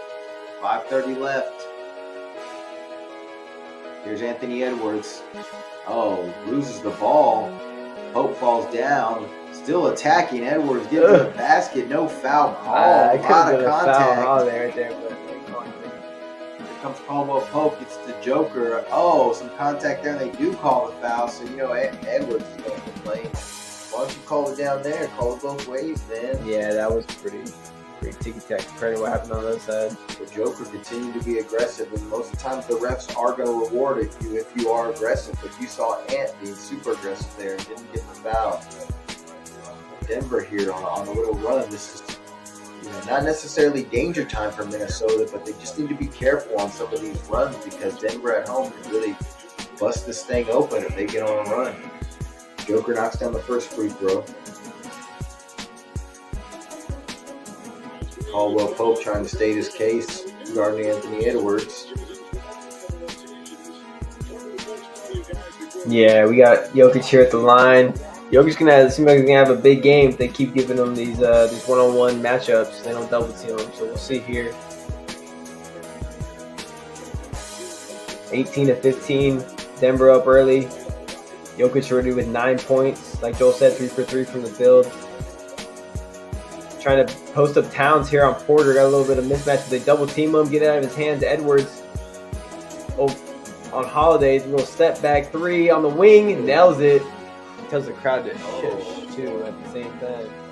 No, Ant is ready. Ant told Justin Holiday, Ooh. may I have this dance? And he sure did dance with them, but Caldwell Pope comes right back and knocks down a 3. So Minnesota can't trade baskets here. Ant Edwards here at the top of the key, trying to get it some space. Back to Jaden McDaniels on the wing. No good on the 3. Here comes Murray. 10-3 run here for the Nuggets. Naz Reid in the game for Minnesota. He's guarding Joker. Joker's going to take it middle, kick it out to Caldwell Pope for another 3. Air ball. So Caldwell Pope makes one and the air ball one. Air ball. Yeah. As Baby Chloe would say, air ball. All right, here's Anthony Edwards, top of the key, guarded by Porter. He said, hey, let's dance a little bit here. He's going to attack him baseline. Looked like he traveled, but yeah, looked like he traveled. Kicked it out to Towns, and now Towns is down hurt. Oh, no. Oh, no, he's holding his knee. Oh, no. This is not good for the Minnesota Timberwolves. Oh, man. I don't know if it was a knee-to-knee. Let's see here on the replay. Ooh. Oh, no. Knee to knee, yeah. KCP's knee went into Towns' knee. Okay, so it was knee to knee, it looks like. So it could be a stinger. It could just be like a bone bruise here. Yeah.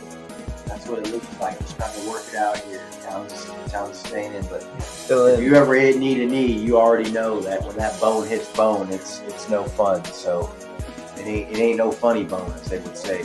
But Karl Anthony Towns is all right. He's still in the game. It looks like he's spotting up at least.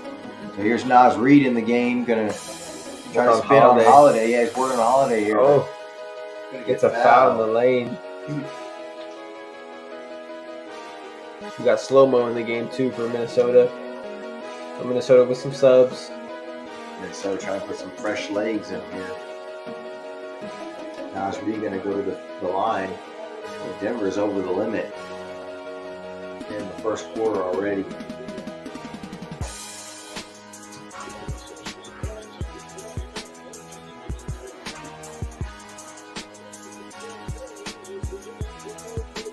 Appreciate everybody tuning in. Make sure y'all hit that like, hit that sub.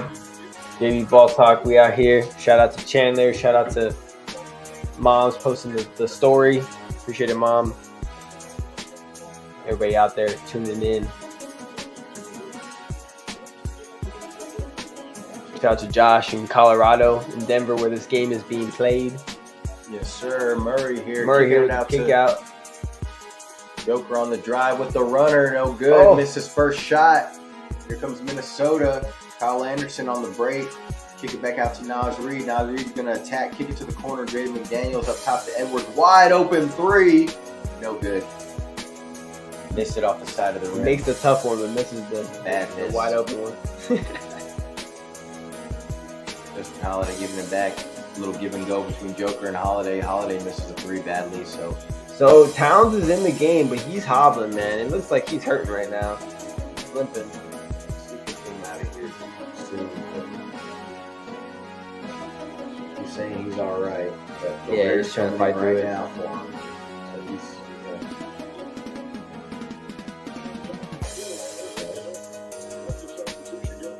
we're not letting him soak in quite yet.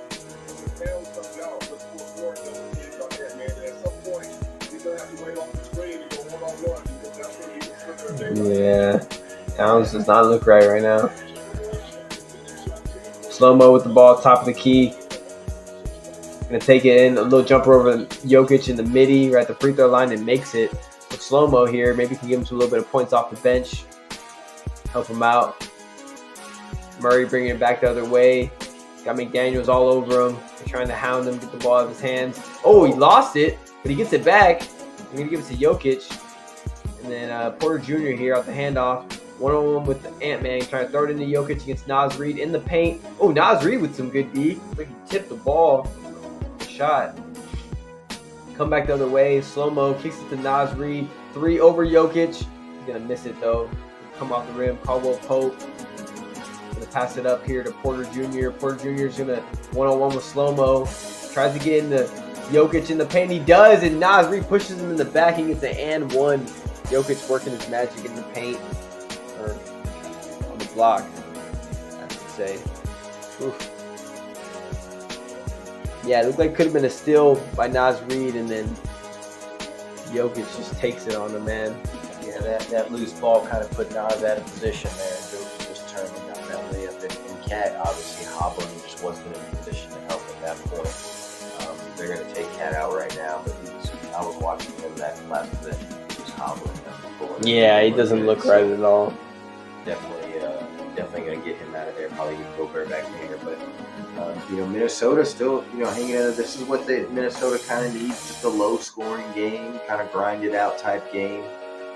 Denver seems to be getting the shots they want at the moment.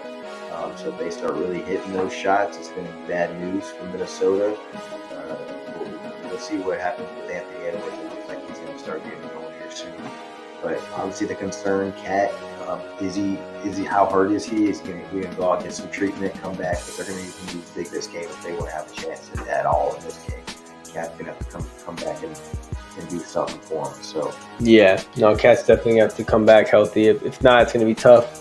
Ant-Man's going to have to drop that 50 nugget like we were talking about. And I don't know if he's going to be able to. They're going to be double teaming him all over the place. So yeah, definitely. When you see when Ant Edwards drives to the paint, or when he gets in the paint, they're definitely going to crowd him. And Ant's been able to get kind of where he wants this series and kind of get to the basket whenever he wants.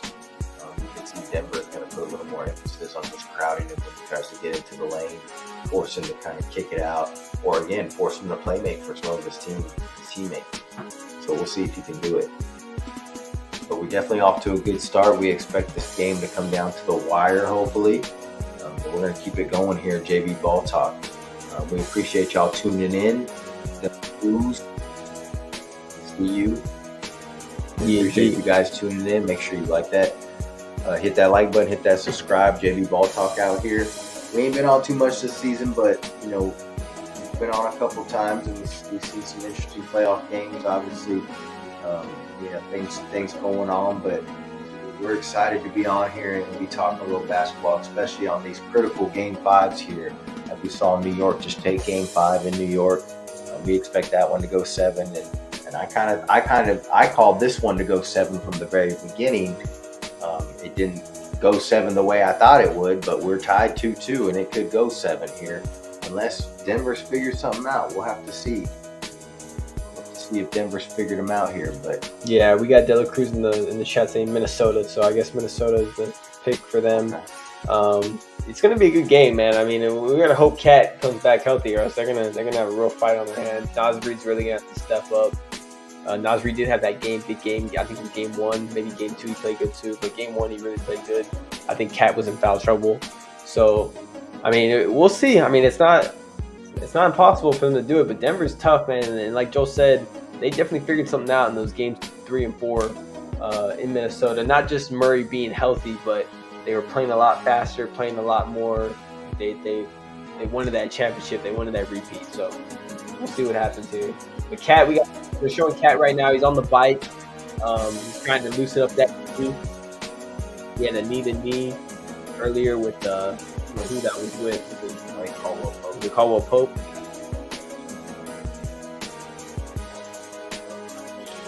So if you want to take over, I'm going to go to the restroom real quick. I'll be right back. Okay, we're going to step away real quick. Anthony Edwards here on the attack, loses the dribble. Joker comes up with the loose ball, kicks it to Reggie Jackson in the game now. He loses his footing and just loses the ball. No call there by the ref, but the ref is going to stop playing, call a kickball here. But Reggie Jackson just losing his footing as he got that ball, just got in the game. Mike Malone's a little frustrated there. 24-21, just under 2 minutes left here in the first quarter. See if we can get Anthony Edwards going here from Minnesota at the moment. Nikhil has the ball on the wing, back to Edwards, the top of the key. Nikhil sets a pick, gets the switch, but here comes the double, forcing Edwards to give it up. Kyle Anderson just throws it away. Kyle Anderson just threw it away, so now we got Denver ball. Reggie Jackson's going to bring it up against Alexander Walker.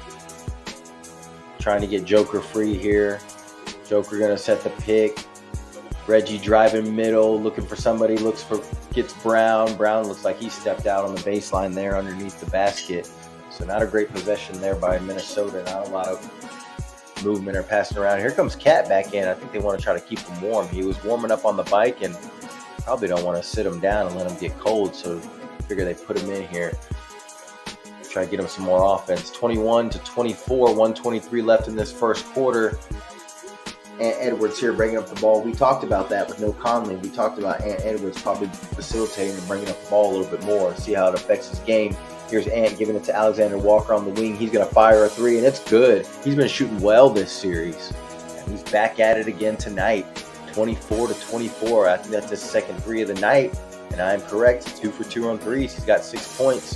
24-24. Just under a minute left here. Joker going to facilitate the offense. Little big man, little man pick and roll.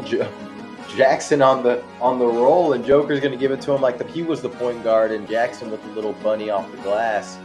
14 points in the paint for Denver, so they are dominating the paint right now. But here, as I say that, Anthony Edwards gets in the paint, little runner, no good. Kyle Anderson with the rebound, no good. Probably thought he got fouled, but had a double clutch. Here comes Denver on the run. Reggie Jackson with a nice little reverse layup with the right hand. Reggie Jackson's played big for them in this series. Come off the bench and give him some energy, give him some instant offense. Reggie Jackson's really been a spark plug for them, at least in some of these games coming off the bench for him. 28-24, 21 seconds left. 10 on the shot clock. Towns is backing down Holiday. Going to get double, but he's still going to take it in. No good on the layup. There's a loose ball. They're going to call that out on Denver. Joker's arguing the call. Are they going to challenge it? I don't know. We'll see.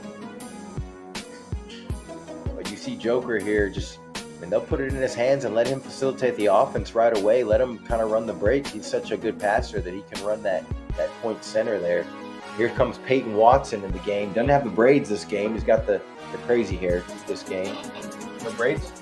No braids for Peyton Watson. So 12 seconds left. No shot clock. Towns going to get it against Watson in the middle. Nice little hook there with the right hand. 26-28. Towns cuts it to 2. 10 seconds here. Going to give it to Joker. Joker's going to bring it up at a slow pace. Give it back to Reggie Jackson. You got 4 seconds, 3 seconds. You're going to have to get some up here, but they're going to call a cheap foul here on Alexander Walker with about 3 seconds left. They call a foul right there? See that pass there into Anthony Edwards? Just got position on Peyton Watson, who was just in, and just kind of gave that little floater right over him, little right hook. All right, we got 2.7 left. 2 seconds left here. And Minnesota better pay attention on this inbounds play. We saw the last inbounds plays from Denver. They got an easy-ass layup from Caldwell Pope on the back screen. I expect them to run something similar here. And Minnesota better be on top of their game. Let's see what they do here. They're giving the Joker top of the key. He's going to shoot a logo 3. No good. Thought he was going to make that. Off the front of the rim for Joker on the logo 3. So 28-26 is how we end the first quarter. Denver up 2. So the MVP coming out hot, scoring some points in double digits for sure. Cat got hurt in the first quarter. It's a big story, but he came back in the game. We'll keep an eye on him. Ant-Man had a nice little step back three, but we need a little more from Ant. I feel like moving forward, if Minnesota's gonna try to stay in this game. So let's go ahead and hop in the booth real quick. That was a good play-by-play by Joel. In the booth. Yeah, I think Anthony Edwards is just, trying to get his teammates going, trying to pick his spots a little bit, but you can see how much attraction he draws from the defense every time he has the ball. So he is, it looks like, at least in the first quarter, focused on kind of drawing that attention and kicking out to his teammates, which worked a couple times for, Nickeil Alexander get a couple threes. And he's allowed his teammates to kind of get involved a little bit. But the one key for them is I think they just need to keep continuing to feed Cat, continuing to get him shots, continuing to keep him heavily involved, because Anthony Edwards is going to get his either way, whether it's in the next quarter or in the second half, fourth quarter. Yeah, you're right. No, you're completely right. He's going to get his. This is that play you were talking about, Joe, the one where they got that wide open layup. Yeah, so this is that back cut there by the back pick actually. Oh, okay. So it was just miscommunication. Well, basically what happened, the Ant-Man went with Jokic and so did Rudy. Rudy didn't switch when he was supposed to. Well, it was good action there because they fake the back pick and then Caldwell Pope runs around and sets the pick for Joker to pop out, but really just slips the screen. So really what he did was just reading the defense. And again, kids, that's high basketball IQ. A lot of times when you set the screen, the defense is going to go, you're going to be open. Flip both if you flip. That's probably one thing Chandler has learned when he's played is that he sets a screen for somebody, he slips to the basket, he finds himself wide open and, getting a layup or getting an easy bucket. Yeah.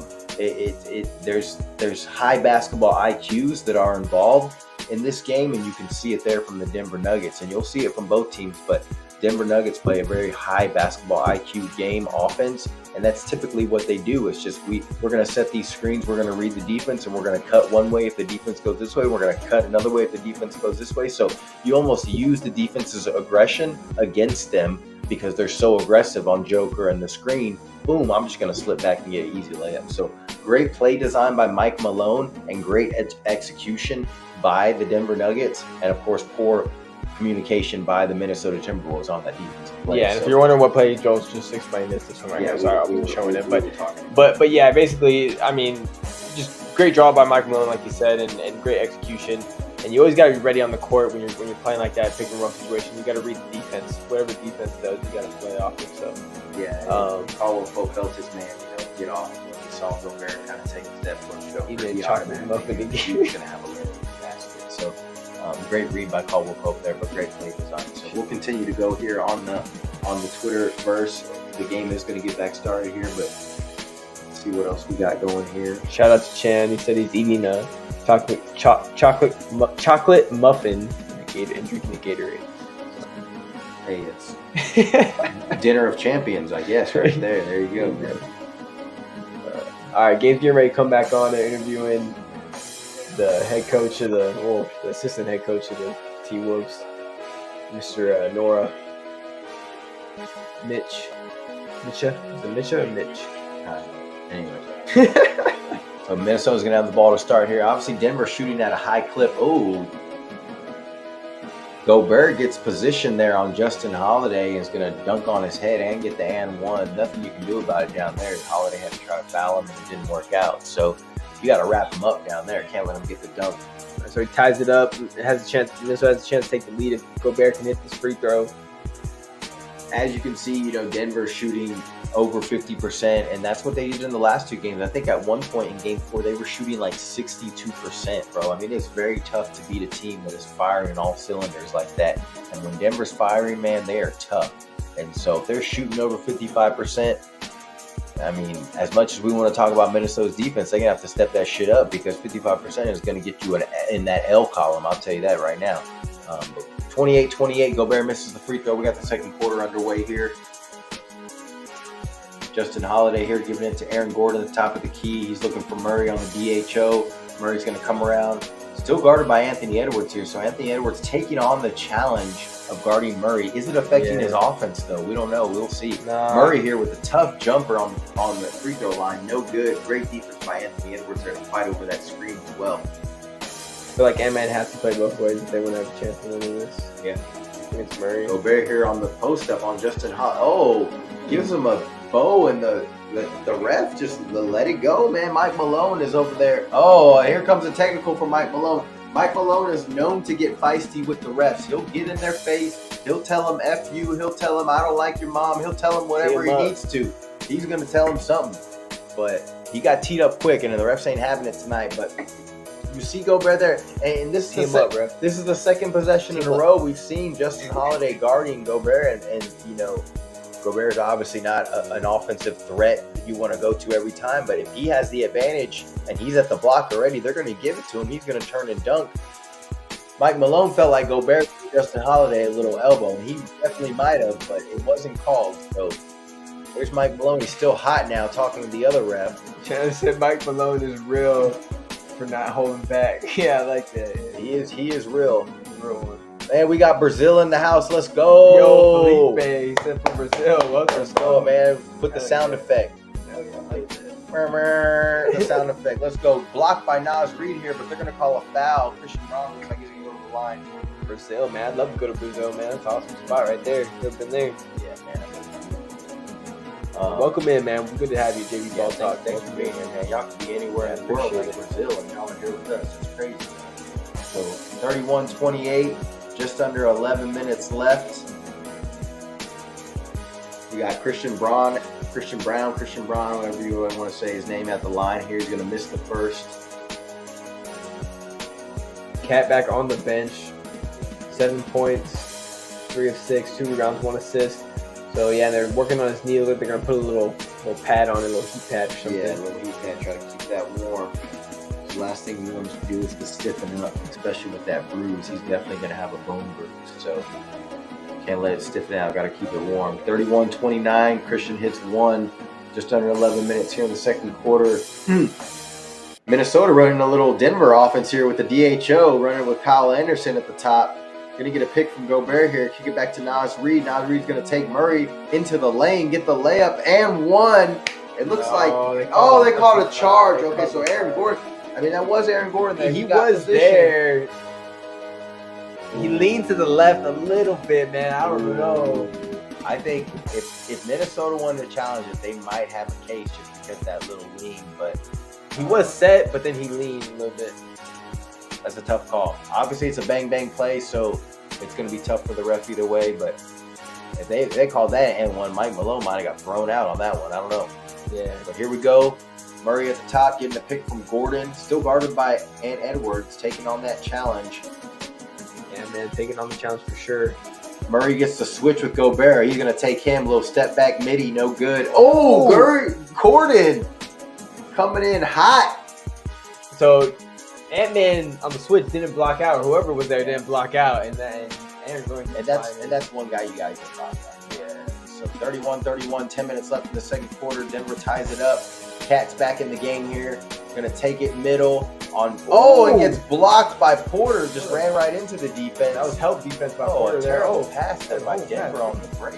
Holiday? It's like a middle school game. Ant-Man gets swatted by Braun, but he was in defense. He was kind of. So Ant-Man changes his pace, and that's a very popular move by especially pro players and going down to the college level where these guys are kind of changing the pace of the basket. We saw Anthony Edwards do that, but as you're watching there on the replay, Aaron Gordon, and there's Ant Edwards there. Christian Braun got that. The thing about slowing down like that, you slow your speed and you allow somebody to get up and maybe block that shot. Well, that's what happened. He got the first defender, but then the second one was waiting for him. So here's Jaden McDaniels attacking hard. Looks like, they're going to call another charge, bro. Same ref called the charge. Oh, two tough calls, man. We got to see the replay on this one, but that one, I don't know. It looked like he could have been in the number. He's backing up. Why are you still moving? I don't know about that one, man. That's two. If you're a Minnesota fan, you're probably pretty TO'd about those two calls right now. I think both of those could have been. I mean, definitely that one. The other one was kind of so-so, but. Yeah, Chandler's right. Got to box out. Defenseless championships. That's what we saw from Minnesota the last two games. Haven't really seen it the last three. Ooh, Murray just Murray splits In the and D. out. Oh, but he doesn't get the call. Gobert went straight up, to be fair. Yeah, you got to love the attack going straight to the body of Gobert, but couldn't finish. And Oh. here's Murray going to the body of Aaron Gordon. Another charge. That's 3 straight charges by the Minnesota Timberwolves, and they've all been called by the same fucking ref right there. Excuse my language, but he's right there calling everyone. And that was another one that was questionable, bro. I didn't see that one. Another one that's questionable, dog. Like, that's 3 in a row, man. Appreciate the sub. And I'm not going to have no dog in this fight. I'm just simply pointing out what I see, and that's 3 very tough calls. And I don't know why Minnesota didn't challenge any of them. To be quite frank, to be fair, there's 4 for 3, no good. It is a judgment call. On a challenge, you know. It goes for those. Are you an avid charge? I do enjoy charges, man. Charges. It's old school game, bro. I mean, you don't see it a lot. Well, you don't do it in the But you see, you don't take charges in the pickup game. to your point, here's Jaden McDaniels on the drive, going to miss the layup here. Denver with the round. To your point, Chandler, you know, defense wins championships, and charges are huge. Porter with the 3, no good. With the rebound. Second chance opportunity here for Denver. Porter's going to drive baseline on a kill. Lose the ball. A little physical here, but they're letting him play defense. Here's Allen going to attack Murray in the middle, try to kick it out. Bad pass. Brown's going to intercept it. He's one-on-one with the kill. Alexander. He's going to get the layup. Oh, he misses the bunny. Bro, that was tough. Looks like there's a lid on the basket here for both teams. Minnesota hasn't scored in the last 3 minutes of game time. That man's out of the game. They're trying to post up Gobert. Gets doubled. They swing it around Towns for a 3 over Braun. Misses it. Front rims it. It's going to bounce off. Come back the other way. Porter Jr. is going to take it in transition. Give it to Aaron Gordon. Back to Porter Jr. Pump fake the 3. Get it into Aaron Gordon in the paint. Double team. Kick it out to Murray. Back to Porter Jr. in the paint. Congested. They got bodies all over the place. Yeah, Aaron Gordon did not get out of the paint. Yeah, Aaron Gordon 3 seconds in the paint. Probably like 10 seconds in the paint, but here we got a jump ball here. Anthony Towns and Gordon get tangled up here. Yeah, they're just I all over the think we might need the timeout. We gotta here. take this game, man. If y'all watching this, you ain't actually watching the game. Y'all need to get the team. It's definitely a high level intensity right now, but it's not great basketball because it's a little scrambly, a little out of control right now. Yeah, they're playing so hard that happens sometimes in these games, but you'll get back to seeing this. They're pretty evenly matched. These teams aren't really not a big deal. I mean, Denver probably has a little bit of an edge because they're defending champs and everything. They got the game plan and everything. Past few games winning, but the Joker's coming back into the game. Got Monte Morris coming in for the Timberwolves, and you see Ant Edwards, as Ben stated, a quick break, but he's right back in the game. So I think Minnesota recognizes they need to get something going.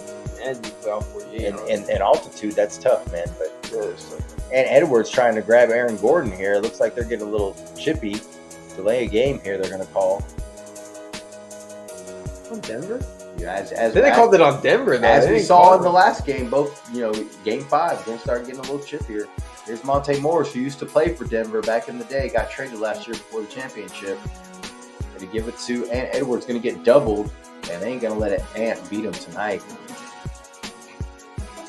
There's Monte Morris off the screen, little midi jumper, got it to go. Coming off cold off the bench, producing that. Good job. He's used to playing in this gym. Yeah, Monte's one guy that can step up for sure. Here's Joker here facilitating the offense at the top of the key, looking for somebody to DHO. Here comes Murray. Anthony Edwards being aggressive, but Murray snake dribble gets around him. He's got Gobert on him. Is he going to go one-on-one, or is he going to kick it back to Joker in the paint, who got position on Ant Edwards? And once you get that switch, man, it's pick your poison. You going to let Murray go against Gobert, or are you going to have Joker post up on a smaller dude? Joker with 14 points, so...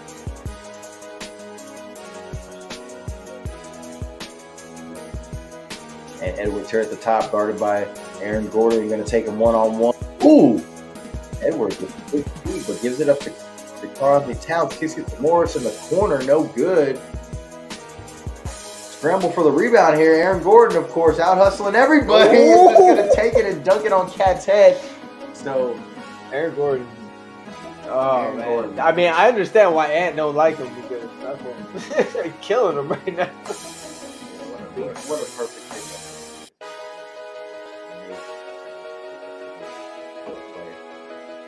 There's Ant trying to go up against Gordon. Going to kick it out to Edwards here. He's going to drive baseline top. going to take a step in and try to bring it around. But Ant doesn't look like he's in a comfortable rhythm right now. He's struggling to get into spots, struggling to get passes and shots off, and he's not giving the effort that we were used to seeing. So yeah, I don't know what's going on with him right now. He's definitely getting, they're double teaming a few times, getting out of his hands, but they need him to make some plays where they can get it. All right, let's go to the booth real quick. Get him involved, man. Get him involved for sure. Yeah, and game's still close. I mean, as bad as we haven't really seen Anthony Edwards kind of take over, and the game's still close. And Minnesota keep it close like this instead, and then down the stretch, Minnesota continues to give it to Ant Edwards. They're going to give themselves a chance. But you can see tonight, Denver is not going to let Ant beat them. I mean, they are coming. He has a smaller dude on him, or if they got somebody questionable on him, they're coming with that double team, and they're going to get the ball out of his hands.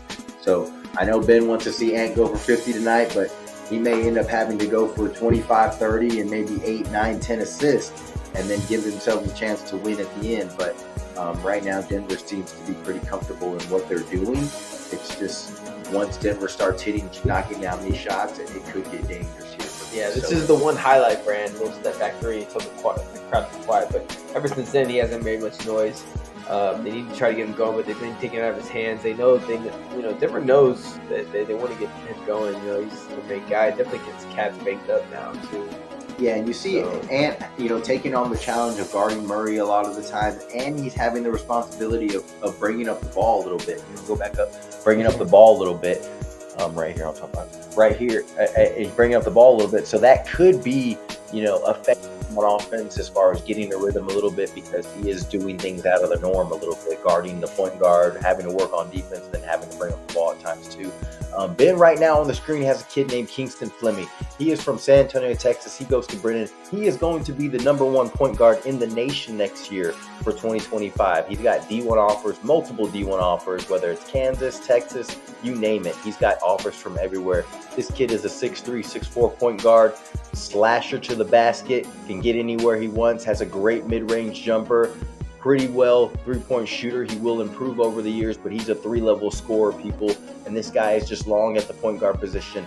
Excellent defender, just gets to where he wants to. Doesn't let size or physicality affect him. This guy is a top-notch talent, and we're probably going to see him in the NBA one day.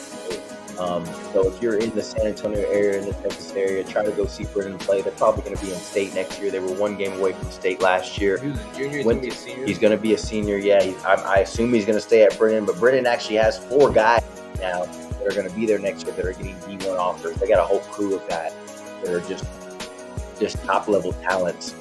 So San Antonio's got some great talent coming out here in the future, some great young ballers. There's always talent in San Antonio. It's always gotten overlooked, talent in Houston, the Dallas area. We understand that. But San Antonio can hold their own. This man is showing it right here. So, and I say man because he's growing into a young man, I'll tell you that. But again, Kingston Fleming, remember the name, going to be the #1 point guard here in probably the ESPN class. Went to the USA camp this summer, did work as well against all the top talent in the nation. So look for him, #1 point guard in the nation. If he goes to school, look for him in the NBA draft. But we're going to get back to the game here. I just wanted to kind of give a shout out to him and the San Antonio talent in the area. So big ups, Kingston Fleming. Keep doing your thing, man. And hopefully we can maybe get you on JV Ball Talk one day. I don't know, that'd be dope though. Yeah, we'll definitely be going to go check out his games this season. I was there last season. I saw some of the games, but I'll definitely we can start off trying to at least by interviewing him. I've actually shown some of his highlights on our Twitter, and I usually retweet some of his stuff as well. So definitely be on the lookout for him here in the future. So game starting back up, 5:40 left here, 35-37. Monte Morris. Denver just got a bucket here. Monte Morris at the top, guarded by Aaron Gordon. Trying to facilitate the offense here. They're trying to get it to Cat. He's got Reggie Jackson on him. He's just going to fade away jumper right over him, and he's going to get it to go. So, I mean, that's kind of the shot you want if you're Reggie Jackson. He's settled, but that, Cat is very comfortable shooting that shot, especially with a smaller defender on him. So, Cat with 11 points, 5 for 10, shooting 50% so far. So, and Cat just picked up his second foul against Joker there. Played some tough against Joker, bodied him up a little bit, trying to get a little physical, and they ended up calling that little And that's the thing about Minnesota. Me and Ben talked about it last game. It's so hard to sustain that defensive intensity and that defensive, mindset as far as always being physical, especially when you don't know how the refs are going to call it. Not only does it affect you when the refs call fouls on you and you think you can be physical, but it also affects you on the offensive end, having to guard these stars, and it's going to tire you out. Kyle Anderson here on Joker at the free throw line. He's going to attack him, lose the ball. Caldwell Pope ends up with it. Going to shoot a little mid-range jumper, no good, short. Edwards on the rebound here. Edwards going to bring it down on the wing, one-on-one with Gordon. Going to get the pick from Gobert. Gordon at the top of the key, going against Gordon.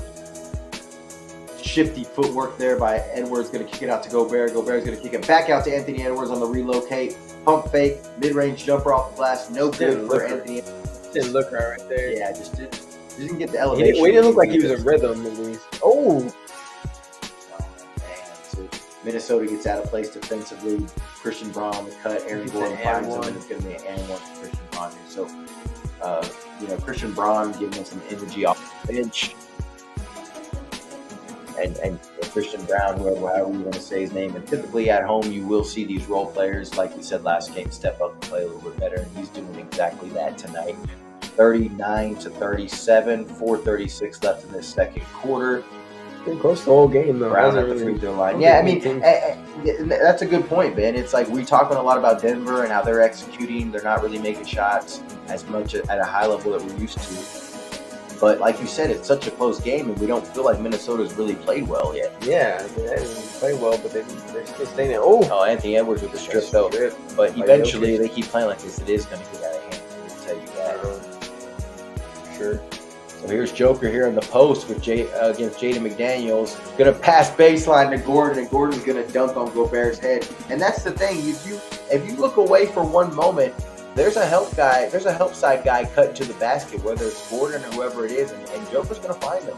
And that's exactly what he did there. So Jaden McDaniels here. Pass the three. Hesitated on the three, tries to take it to the basket. Looks like he's going to maybe turn it over, but this is Monte Morris here. But he's going to have a 9-1 call here. Takes the basket. Good little runner there by Monte. Let's say, Pope, you can't hold me. We're right around him, that little floater. Monte, you like to see that come off the bench and being aggressive. Here's Joker kicking it opposite side to Christian Brown. No good on the three there. And now Minnesota has a chance to tie it up and take the lead here. Down by 2. Get the Ant-Man. Little pick and roll Gobert. He's going to pull a deep three. He's going to short it, though. It's going to hit the front of the rim. Go right to Gobert, but Gobert's going to lose it and come back the other way. Jokic in transition gets it to Brown for an easy dunk. No one stops him. Man, what's up, Double? Said so glad my Knicks won tonight. Yeah, I hear about Minnesota, and probably a good timeout. They don't want to let the Denver go on too much of a run and push this lead. Christian Brown doing his best version of slashing. That's what he does. Yeah, got him, slasher, energy guy. Brown's been able to do that in this game. Killing. Bringing it back to the booth here. Knicks. Got some Knicks fans in the chat. New York blowing up. New York. Holla back, up 3-2 on the Pacers. Yeah, they're killing them right now, man. Ben asked me the $1 million question earlier. Home cooking, though. If they beat the Pacers, will they have a chance against the Celtics? I say, hell to the nah. But Knicks fans in the chat may think otherwise. Let me know. Do they have a chance against the Celtics if they get past the You know my answer. Give us yours. Oh, he said, "Don't worry, Ant-Man will come alive in the third quarter." Okay, I like that. Okay, I'll root for New York now. And that's what we're looking for. We talked about it a little bit, trying to get his teammates involved in the first half. It looks like he is struggling finding his shot right now, but we do expect him in the second half or even in the fourth quarter to wake up and get his. As me and Ben have been saying, Ant can get his any time of the day. He does need these guys like Cat and Naz Reid to step up and make sure that he can get some help from them to keep them in the game as well. Who you got in the fight, Dante or Miles? I got Dante. Dante's scrappy, bro. Miles is bigger, but how do you not take Dante? Miles is bigger, like Ben said, but Miles is a little metro, man. I don't know. I think Dante's got some toughness. It's not the size of the dog; it's the size of the heart. I think the fact that he's a redhead too, like you don't know what that is. Crazy. It'd be pretty tough. It'd be pretty tough for DiVincenzo, but Yeah, that'd be interesting. Since Eminem, but they ain't gonna let him fight. So what about Jay Will, man? What about White Chocolate himself? Yeah, come on now. I don't know if Chandler knows who Jay Will is. Knees weak, arms are heavy, mom spaghetti. Come on now.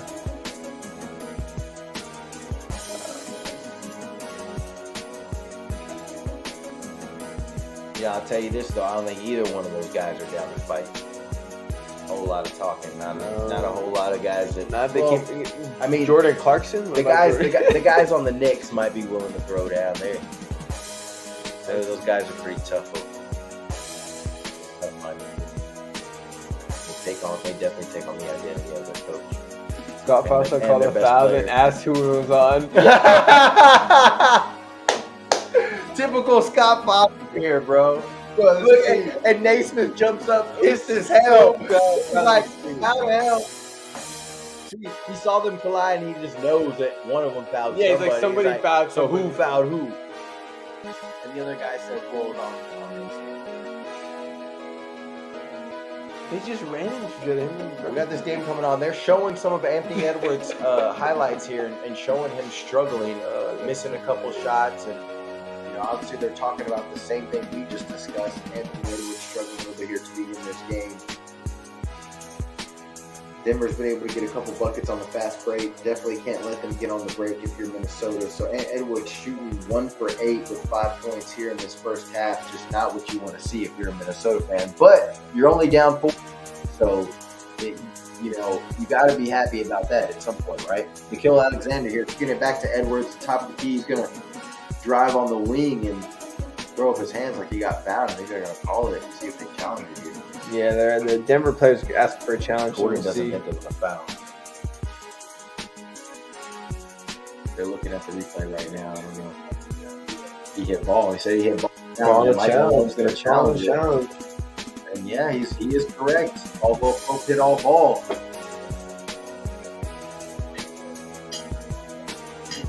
All ball there by Caldwell Pope. So we're going to get a challenge here by Mike Malone.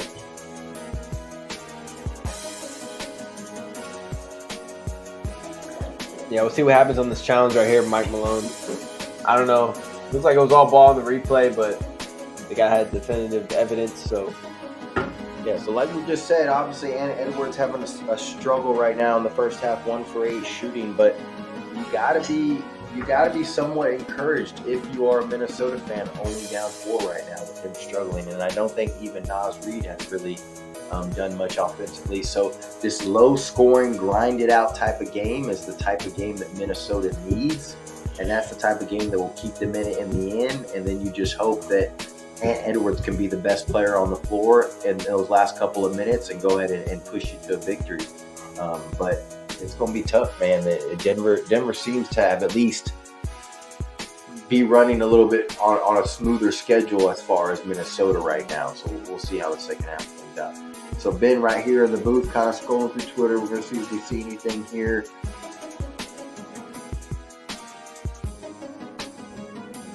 Of course, big news in the draft is what, is this? I don't know what the heck's going on. John Morant, did he retweet that?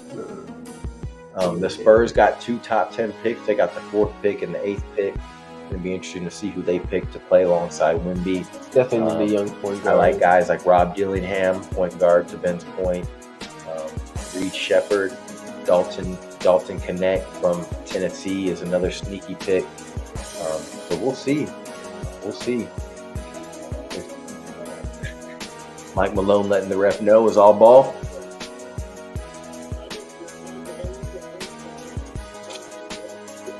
It looks like the Nuggets won the challenge here. Just under 3 minutes left in the second quarter. 43-39. You see the all ball there by Caldwell Pope. They are still reviewing it here, but maybe they're trying to figure out the time on the clock or to see if it actually went out on Caldwell Pope. Yeah, they're probably trying to figure out who went out on it. I think it was out on Edwards. It looked like he hit it forward after he got. Yeah, it could be off the fingertips. A lot of times you'll see that hit and then go off the offensive player's fingertips.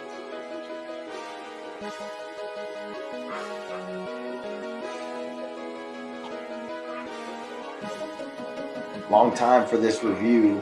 Yeah, I don't know why. I think, like I said, I think they're trying to figure out who it came off of.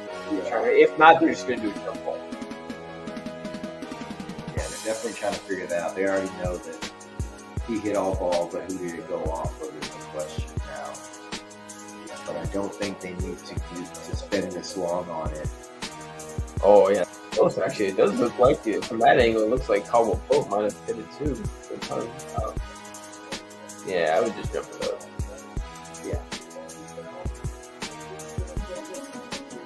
Yeah, they're taking too long on it. Yeah, I mean, it's already a slow game. Yeah, it's not even halftime yet. As far as the scoring wise, so we don't have to slow this down.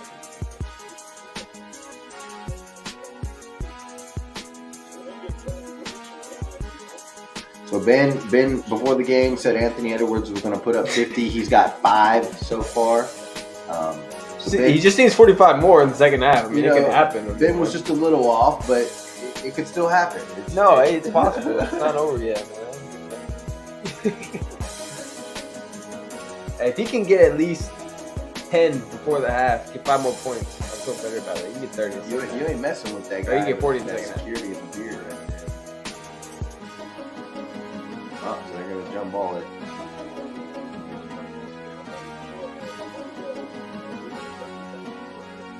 We got 6 different camera angles, but the refs can't figure it out. So we're going to jump ball.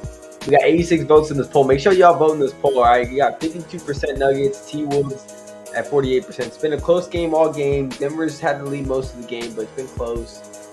Nuggets got the lead the percentage in the poll right now, so let us know who you got. Make sure you vote, hit that like button while you're at it. Yeah, appreciate y'all voting on that poll. We might change it up at halftime. I don't know. It seems to be a pretty good poll right now, though. So Murray here with the pick from Joker, going to swing it to the corner. Caldwell Pope. Pope's going to give it back to Joker. Going to shoot the wing 3 and nail it. God dang. So big series of events there. Obviously, you get the strip, you get the jump ball, and you get the 3 there for Denver. It pushes the lead to 8 or 7. I'm sorry. At least a 5-point swing if you're Ant would hit us with free throws. 2:20 left. Here's Ant getting double teamed again. Every time they're going to pick, they're going to double team Ant off that pick. Yep. That's a new definitely when Cat adjustment here. So Monte Morris trying to get in the lane, get aggressive, gets his own rebound off the tip. They usually let Ant go one-on-one. Don't see they're going to double him every time off the pick. They need to stop Nikhil Alexander. Good pass by Anthony Edwards there in the corner, getting his teammates involved. Nikhil, again, continuing to shoot well in this series. He is 3 for 3. He's got 9 points. Here's Caldwell Pope working with Joker. Loses the ball. Oh, no. Gobert with a terrible look-ahead pass. Oh! Had it, bro. Take your time. It was good recovery by Minnesota from Slow-Mo, who saved it to Alexander Walker, but Alexander Walker just threw it away and had Ant Edwards wide open underneath the basket. So terrible.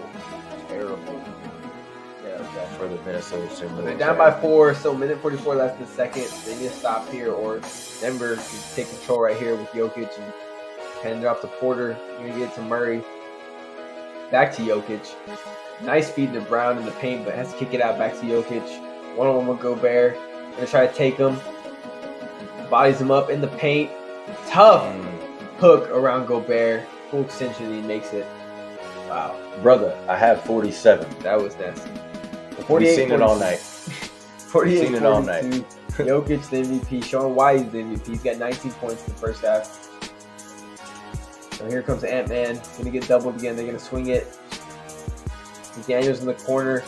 Driving in the lane. Gets it to Walker for a little midi floater in the paint. Nice bucket right there. They cut the lead to 4.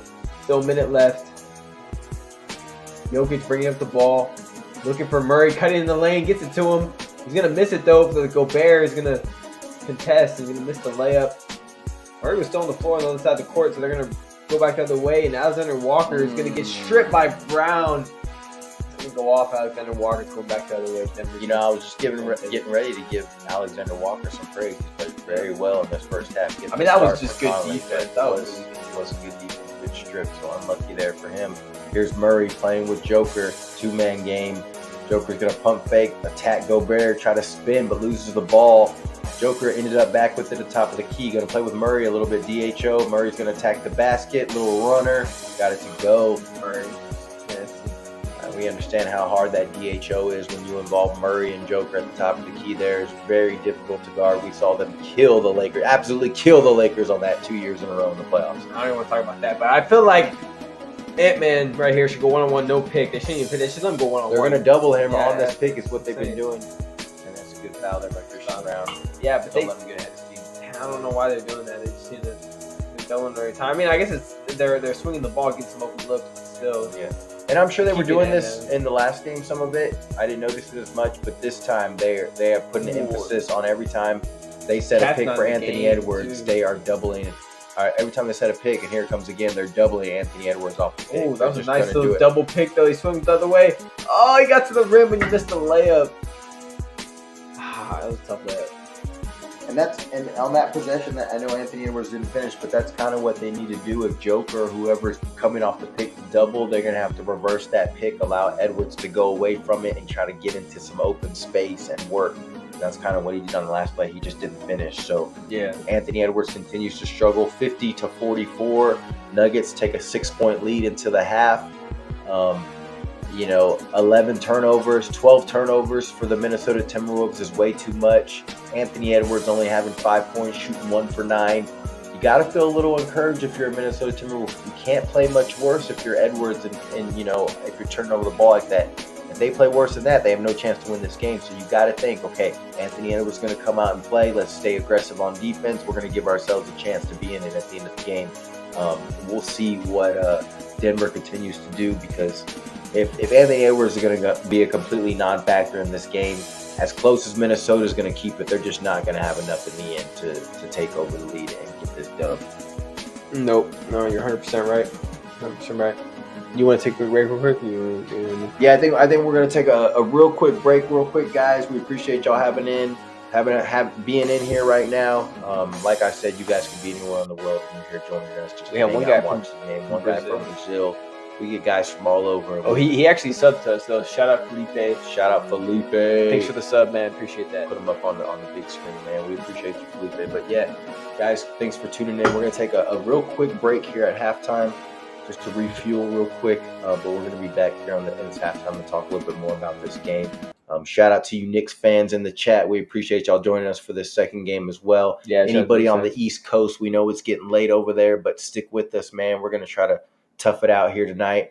I don't know if we'll make it, but we're going to tough it out here tonight. This game, we're over here at Central Time, so this game's going to be on until after midnight. If you're on East Coast, it'll be on after 1 a.m. We know that the NBA loves to cater to the West Coast, but that's all right. We are here for it. We're here for this NBA action, baby. It only happens, once a year, so we gotta be ready for it. But yeah, I'm gonna put on this video for a little while we're taking a break. So make sure y'all stay tuned. Hit that like, hit that sub. If you want to hang around.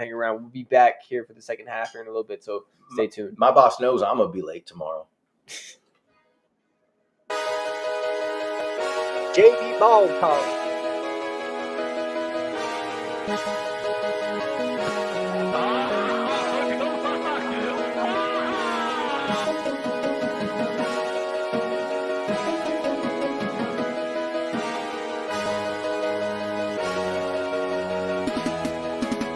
What's the game that you're least interested in? A game that you might just catch the highlights later? I'm glad you asked me that question, Joel. Joel, what do you think the most intriguing storyline is this season? I got my eye on Lamar Jackson, that whole situation. Pay that man his money. We want to introduce you to some of our guests here. We got our betting expert, Josh, our Cowboys correspondent, Mark.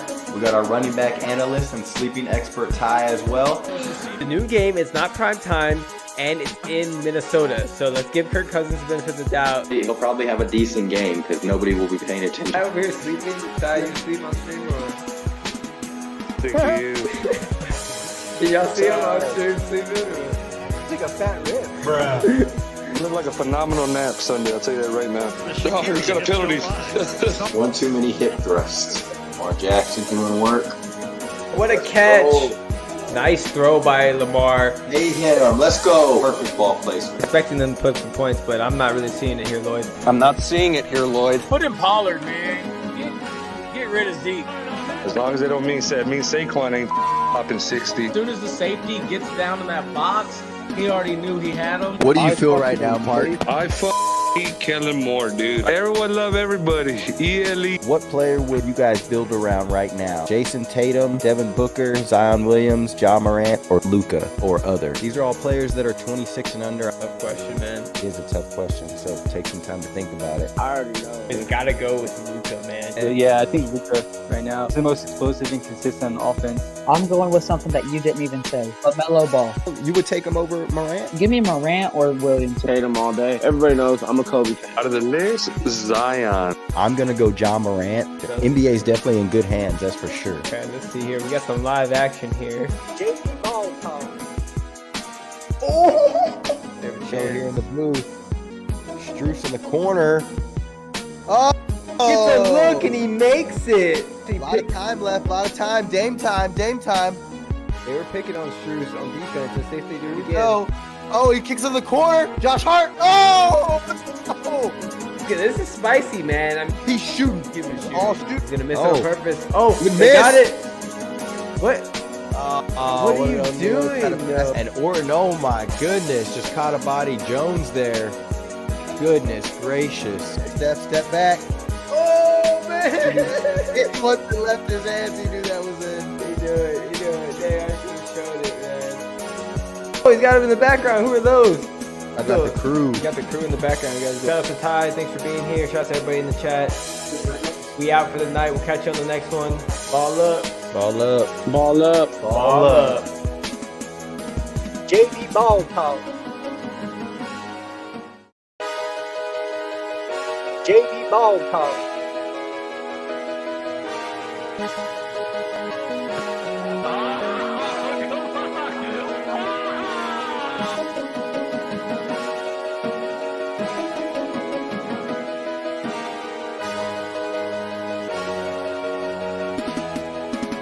What's the game that you're least interested in? A game that you might just catch the highlights later? I'm glad you asked me that question, Joel. Joel, what do you think the most intriguing storyline is this season? I got my eye on Lamar Jackson, that whole situation. Pay that man his money. We want to introduce you to some of our guests here. We got our betting expert Josh, our Cowboys correspondent Mark.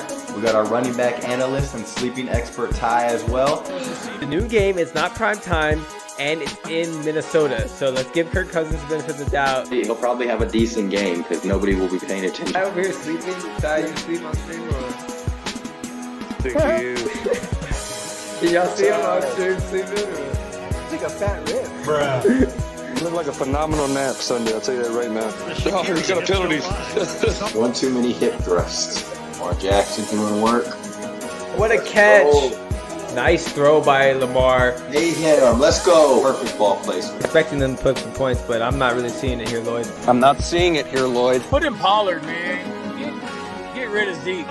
As long as they don't mean Saquon ain't popping 60. As soon as the safety gets down in that box, he already knew he had him. What do you feel right now, Mark? I eat Kellen Moore, dude. Everyone love everybody. ELE. What player would you guys build around right now? Jason Tatum, Devin Booker, Zion Williams, John Morant, or Luka, or other? These are all players that are 26 and under. Tough question, man. It is a tough question, so take some time to think about it. I already know. It's got to go with Luka, man. Yeah, I think Luka right now is the most explosive and consistent on offense. I'm going with something that you didn't even say. LaMelo Ball. You would take him over Morant? Give me Morant or Williams. Tatum all day. Everybody knows I'm a Kobe fan. Out of the Knicks, Zion. I'm going to go John Morant. The NBA is definitely in good hands, that's for sure. Okay, let's see here. We got some live action here.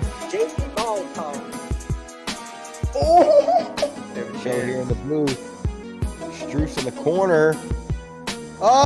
Gets a look and he makes it. A lot of time left, a lot of time. Dame time, Dame time. They were picking on Strus on defense. Let's see if they do it again. Oh, he kicks in the corner. Josh Hart. Oh! Okay, this is spicy, man. He's shooting. Give him a shoot. All shoot. He's gonna miss Oh. on purpose. Oh, Good they miss. got it. What? What are you doing, yo? And Orton, oh my goodness, just caught a body Jones there. Goodness gracious. Step back. Oh man! It once he left his hands, he knew that was in. He knew it. Dang, I should have showed it, man. Oh, he's got him in the background. Who are those? I got the crew. We got the crew in the background, you guys. Shout out to Ty. Thanks for being here. Shout out to everybody in the chat. We out for the night. We'll catch you on the next one. Ball up. Ball up. Ball up. Ball up. JV Ball Talk. JV Ball Talk.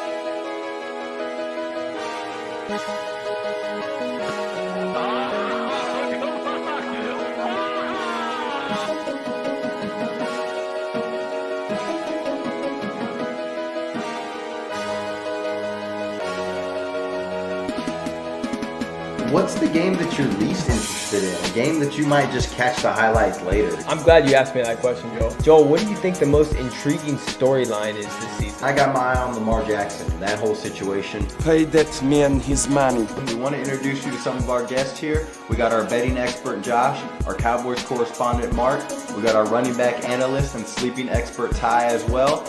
The new game is not prime time, and it's in Minnesota. So let's give Kirk Cousins the benefit of the doubt. He'll probably have a decent game because nobody will be paying attention. I over here sleeping. Ty, you sleep on stream or?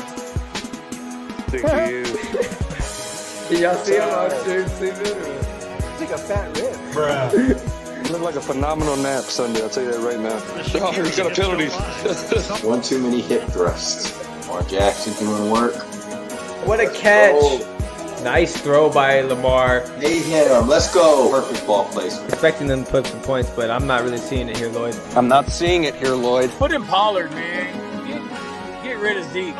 As long as they don't mean Saquon ain't popping 60. As soon as the safety gets down in that box, he already knew he had him. What do you feel right now, Mark? I Kellen Moore, dude. Everyone love everybody. ELE. What player would you guys build around right now? Jason Tatum, Devin Booker, Zion Williams, Ja Morant, or Luka, or other? These are all players that are 26 and under. Tough question, man. It is a tough question, so take some time to think about it. I already know. It's got to go with Luka, man. Yeah, I think Luka right now is the most explosive and consistent on offense. I'm going with something that you didn't even say. LaMelo Ball. You would take him over Morant? Give me Morant or Williams. Tatum all day. Everybody knows I'm a Kobe fan. Out of the list, Zion. I'm going to go Ja Morant. NBA is definitely in good hands, that's for sure. Okay, let's see here. We got some live action here. JV Ball Talk. There we Show go. here in the blue. Struce in the corner. Oh! Get the look, and he makes it. A lot of time left, a lot of time. Dame time, Dame time. They were picking on Struce on defense. Let's see if they do it again. Oh, he kicks in the corner. Josh Hart. Oh! Okay, this is spicy, man. He's shooting. Give him a shoot. Oh, shoot. He's gonna miss Oh. on purpose. Oh, Good they miss. got it. What? What are you doing, And Orton, oh my goodness, just caught a body Jones there. Goodness gracious. Step back. Oh man! Once he left his hands, he knew that was it. He do it. They actually showed it, man. Oh, he's got him in the background. Who are those? I got the crew. We got the crew in the background, guys. Shout out to Ty. Thanks for being here. Shout out to everybody in the chat. We out for the night. We'll catch you on the next one. Ball up. Ball up. Ball up. Ball up. JV Ball Talk. JV Ball Talk.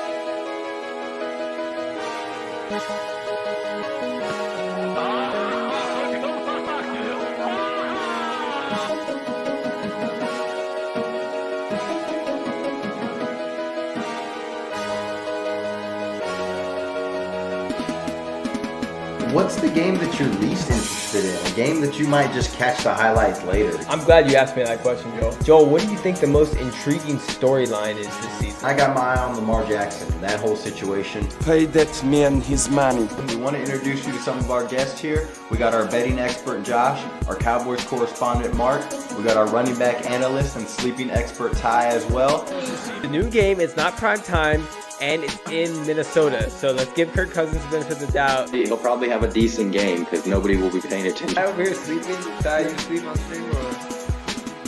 Thank you. Did y'all see him on stream sleeping or? It's like a fat rib. Looked like a phenomenal nap Sunday, I'll tell you that right now. Oh, he's got a penalty. One too many hip thrusts. Lamar Jackson doing work. What a catch. Nice throw by Lamar. They hit him. Let's go. Perfect ball placement. Expecting them to put some points, but I'm not really seeing it here, Lloyd. I'm not seeing it here, Lloyd. Put in Pollard, man. Get rid of Zeke.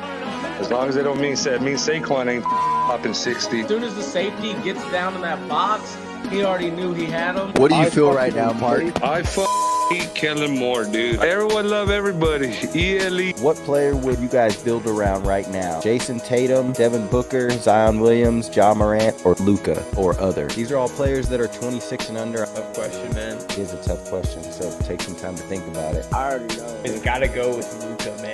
Yeah, I think Luka right now is the most explosive and consistent on offense. I'm going with something that you didn't even say. LaMelo Ball.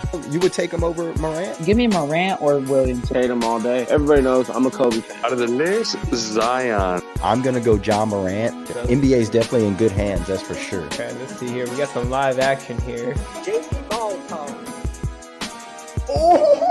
There we Show go. here in the blue. Strus in the corner. Oh! Gets a look and he makes it. A lot of time left, a lot of time. Dame time, Dame time. They were picking on Strus on defense. Let's see if they do it again. Oh, he kicks in the corner. Josh Hart. Oh! Okay, this is spicy, man. He's shooting. Give him a shoot. All shoot. He's gonna miss Oh. on purpose. Oh, Good they miss. got it. What? What are you doing, though? And Orton, oh my goodness, just caught a body Jones there. Goodness gracious. Step back. Oh man! Once he left his hands, he knew that was in. He knew it. Dang, I should have showed it, man. Oh, he's got him in the background. Who are those? I got the crew. We got the crew in the background, guys. Shout out to Ty. Thanks for being here. Shout out to everybody in the chat. We out for the night. We'll catch you on the next one. Ball up. Ball up. Ball up. Ball up. JB Ball talk. JB Ball talk.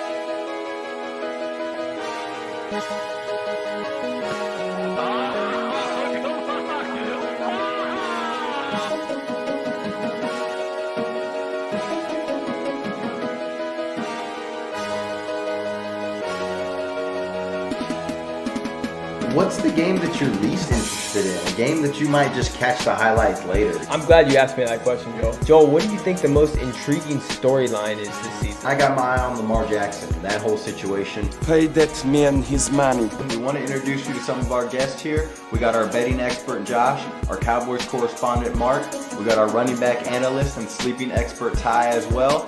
The new game is not prime time, and it's in Minnesota. So let's give Kirk Cousins the benefit of the doubt. He'll probably have a decent game because nobody will be paying attention. Ty over here sleeping. Ty, you sleep on stream or? Thank you. Did y'all see him on stream sleeping? Or? Like a fat rib. Looked like a phenomenal nap Sunday, I'll tell you that right now. Oh, he's got a penalty. One too many hip thrusts. Lamar Jackson doing work. What a catch! Nice throw by Lamar. They hit him. Let's go. Perfect ball placement. Expecting them to put some points, but I'm not really seeing it here, Lloyd. I'm not seeing it here, Lloyd. Put in Pollard, man. Get rid of Zeke. As long as they don't mean Saquon ain't popping 60. As soon as the safety gets down in that box, he already knew he had him. What do you feel right now, Mark? I hate Kellen Moore, dude. Everyone love everybody. ELE. What player would you guys build around right now? Jason Tatum, Devin Booker, Zion Williams, Ja Morant, or Luka, or other? These are all players that are 26 and under. Tough question, man. It is a tough question, so take some time to think about it. I already know. It's got to go with Luka, man. Yeah, I think Luka right now is the most explosive and consistent on offense. I'm going with something that you didn't even say. LaMelo Ball. You would take him over Morant? Give me Morant or Williams. Tatum all day. Everybody knows I'm a Kobe fan. Out of the list, Zion. I'm going to go Ja Morant. NBA is definitely in good hands, that's for sure. Okay, let's see here. We got some live action here. JB Ball talk. There we Show go. here in the blue. Strus in the corner. Oh! Gets a look and he makes it. A lot of time left, a lot of time. Dame time, Dame time. They were picking on Strus on defense. Let's see if they do it again. Oh, he kicks in the corner. Josh Hart. Oh! Okay, this is spicy, man. He's shooting. Give him a shoot. All shoot. He's gonna miss Oh. on purpose. Oh, Good they miss. got it. What? What are you doing, though? And Orton, oh my goodness, just caught a body Jones there. Goodness gracious. Step back. Oh man! Once he left his hands, he knew that was in. He knew it. Dang, I should have showed it, man. Oh, he's got him in the background. Who are those? I got the crew. You got the crew in the background, guys. Shout out to Ty. Thanks for being here. Shout out to everybody in the chat. We out for the night. We'll catch you on the next one. Ball up. Ball up. Ball up. Ball up. JB Ball Talk. JB Ball Talk.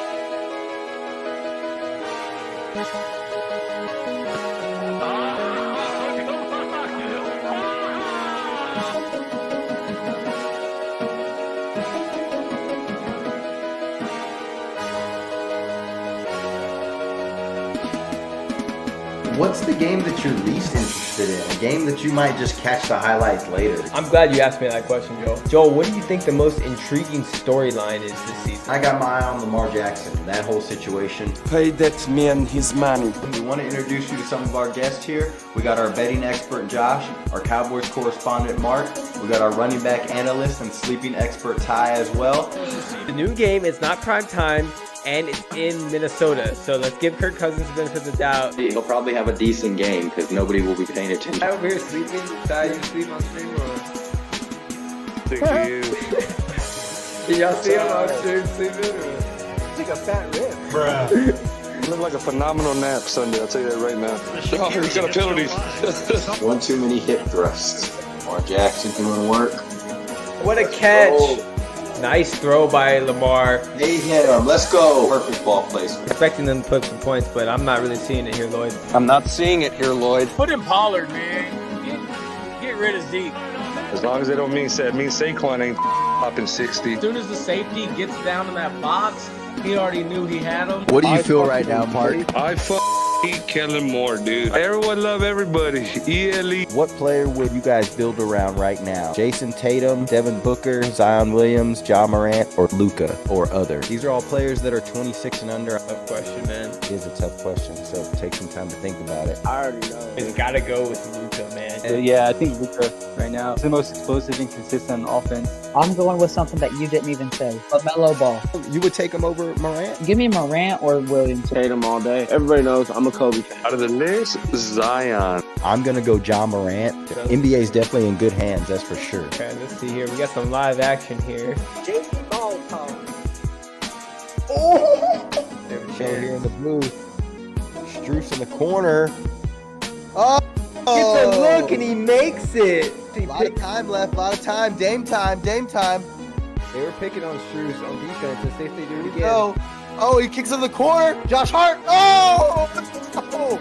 This is spicy, man. He's shooting. Give it a shoot. All shoot. He's gonna miss on purpose. Oh, Good they miss. got it. What? What are you doing, yo? And Orton, oh my goodness, just caught a body Jones there. Goodness gracious. Step back. Oh man! Once he left his hands, he knew that was it. You do it. Dang, I should have showed it, man. Oh, he's got him in the background. Who are those? I got the crew. You got the crew in the background, guys. Shout out to Ty. Thanks for being here. Shout out to everybody in the chat. We out for the night. We'll catch you on the next one. All right, we back.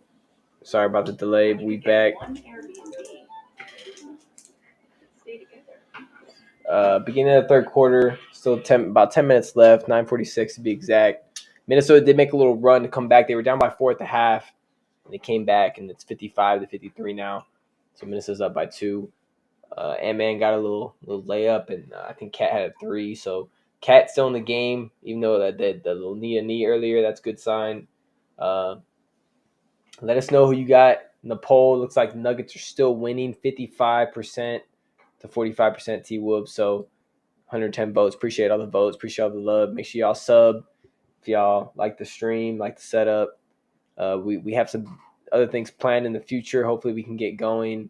Love to get people on here. Love to get other people's opinions on sports and stuff. So if you'd like to join the community, hop in the description, join the Discord. We have one person join already. Appreciate it. Whoever that was that joined, make sure you say what's up. Everybody's friendly in there. And then, follow that Twitter too. Joel's on that Twitter. He'll be popping off, posting all types of stuff on there. So make sure y'all link up with him on the Twitter or on the X, whatever you want to call it. But the game's back live. So Joel, let's go ahead and get back into it. Let's get it, man. 55-53, just under 10 minutes left here in the third quarter. You got Denver running a lot of that same action where they're getting somebody at top of the key and trying to play make. Here's Joker getting to the basket. Play makes for Aaron Gordon. Aaron Gordon gets blocked at the bucket by Gobert. And those are the kind of impact plays we needed to see from Gobert. Gobert being two places at once, guarded Jokic on the pass and then went back and blocked Gordon. Here's Gordon again on the attack, but he's going to get it this time. And Gordon is relentless. So he misses the jumper, gets his own rebound, takes it to the basket, misses the layup, gets his own rebound, and puts it back. Just relentless by Gordon. So 55-55 ties it up here. 9 minutes left. Alexander Walker going to get it to Gobert. Gobert's going to attack Joker. I don't know what is going on here. Going to kick it back to Nickeil Alexander on the wing, and he's going to shoot a three. No good. His first miss from three. Here comes Joker on the break, running the break. You know he can do that. Kicks it out to Caldwell Pope, slows it down a little bit here. Joker at the top of the key, trying to work the DHO, working with Porter. Can't find him, working with Murray. Got him on the top of the key here, running another pick with Joker. Murray's just going to attack and get the layup there. So Murray just obviously just going to read the defense, going to pick his spots. He's been doing that for the last 2 games. So there he goes again. Here's Murray guarding Nickeil Alexander at the top, getting a pick from Gobert. He's going to shoot the little midi. That's Alexander, and he's going to miss it short. Rebound Gordon. Gives it to Joker on the break. Joker's going to attack middle, give it back to Gordon, and Gordon's going to fly sky high and dunk it on the head. So Minnesota had that run in the beginning in the second half, and now Denver answers back after the timeout. And we've seen that a couple times from Gordon. Of course, the pass usually comes from Joker, and Gordon's excellent at, cutting behind the defense, and Joker's just reading it all over the place. So here's Edwards trying to get going in the middle, kicks it out to Cat. Cat aggressive with the left hand, gets the layup to go. And you like to see that if you're a Minnesota Timberwolves fan there, Cat being aggressive. He's got 18 in the game. So we talked about it earlier. You need to have a big game. Of Caldwell Pope answers back with the 3, 62-57. Denver up 5 here. 7:30 left in the third quarter. And Edwards bringing it up. Caldwell Pope's got 10 points. Anthony Edwards gets to Gobert, back to Alexander. Top of the key 3, short again. We needed that one. Got to get your legs in it, boy. Oh, wide open. Murray. Oh. Cherry picking on the other side. Again, yeah. So Nickeil Alexander shoots that shot, doesn't get back after that miss. Obviously, Murray's going to leak out. You always want to have somebody running back, and if it's that shooter and he doesn't get back. Jokic didn't even bring down the rebound. Literally just was tipping it up in the air as he got the rebound. Brady looked over and was tossing it already knew. He already knew Murray was out there. Already knew he was down there. Yeah, that was ridiculous. That's that boy Joker. That's that boy, man. That's why he won the MVP. Yeah. Yeah, obviously he sees the whole court. He sees it before he even gets the ball. He already knew that, Murray's down there. So we're going to get back in the Twitter sphere real quick. Get back in the booth. See what we could see here. The booth. Chandler, you are definitely in the intro, man. We probably need to put you more in the intro. The buck. We need to just make Chandler the intro. Chandler got all the followers. What do you mean? He is in the intro. I know he is. He thought he was, but so we need to put him more in the intro. I don't know what that barbecue chicken, Rudy Gobert. They got Draymond Green in the booth over there at and TNT studio. They got Draymond Green talking his nonsense. You already know. Yeah, so Kevin O'Connor says, hell of a start for Cat in the second half. Yeah, he hasn't been starting off good, even with that knee. They're going to need that because Ant-Man seems to be struggling for some reason. Can't get it going. Yeah, he's been one of their best players tonight. Cat's been arguably their best player. He is at 18, as we saw, 6 rebounds, 7 rebounds, something like that. And so he's been their best, offensive player. We still need to see Ant Edwards get it going. Gobert is starting to step up on the defensive end, and we've seen Alexander step it up on the offensive end. But we haven't seen much from Nas Reed, 6th man of the year, Nas Reed. And then, of course, we need to see Ant-Man start to get aggressive. And we expect it around this time, especially third quarter, fourth quarter, start to get aggressive. So here's a play here that we're looking at. This is where they get Cat, I think, in the corner for 3.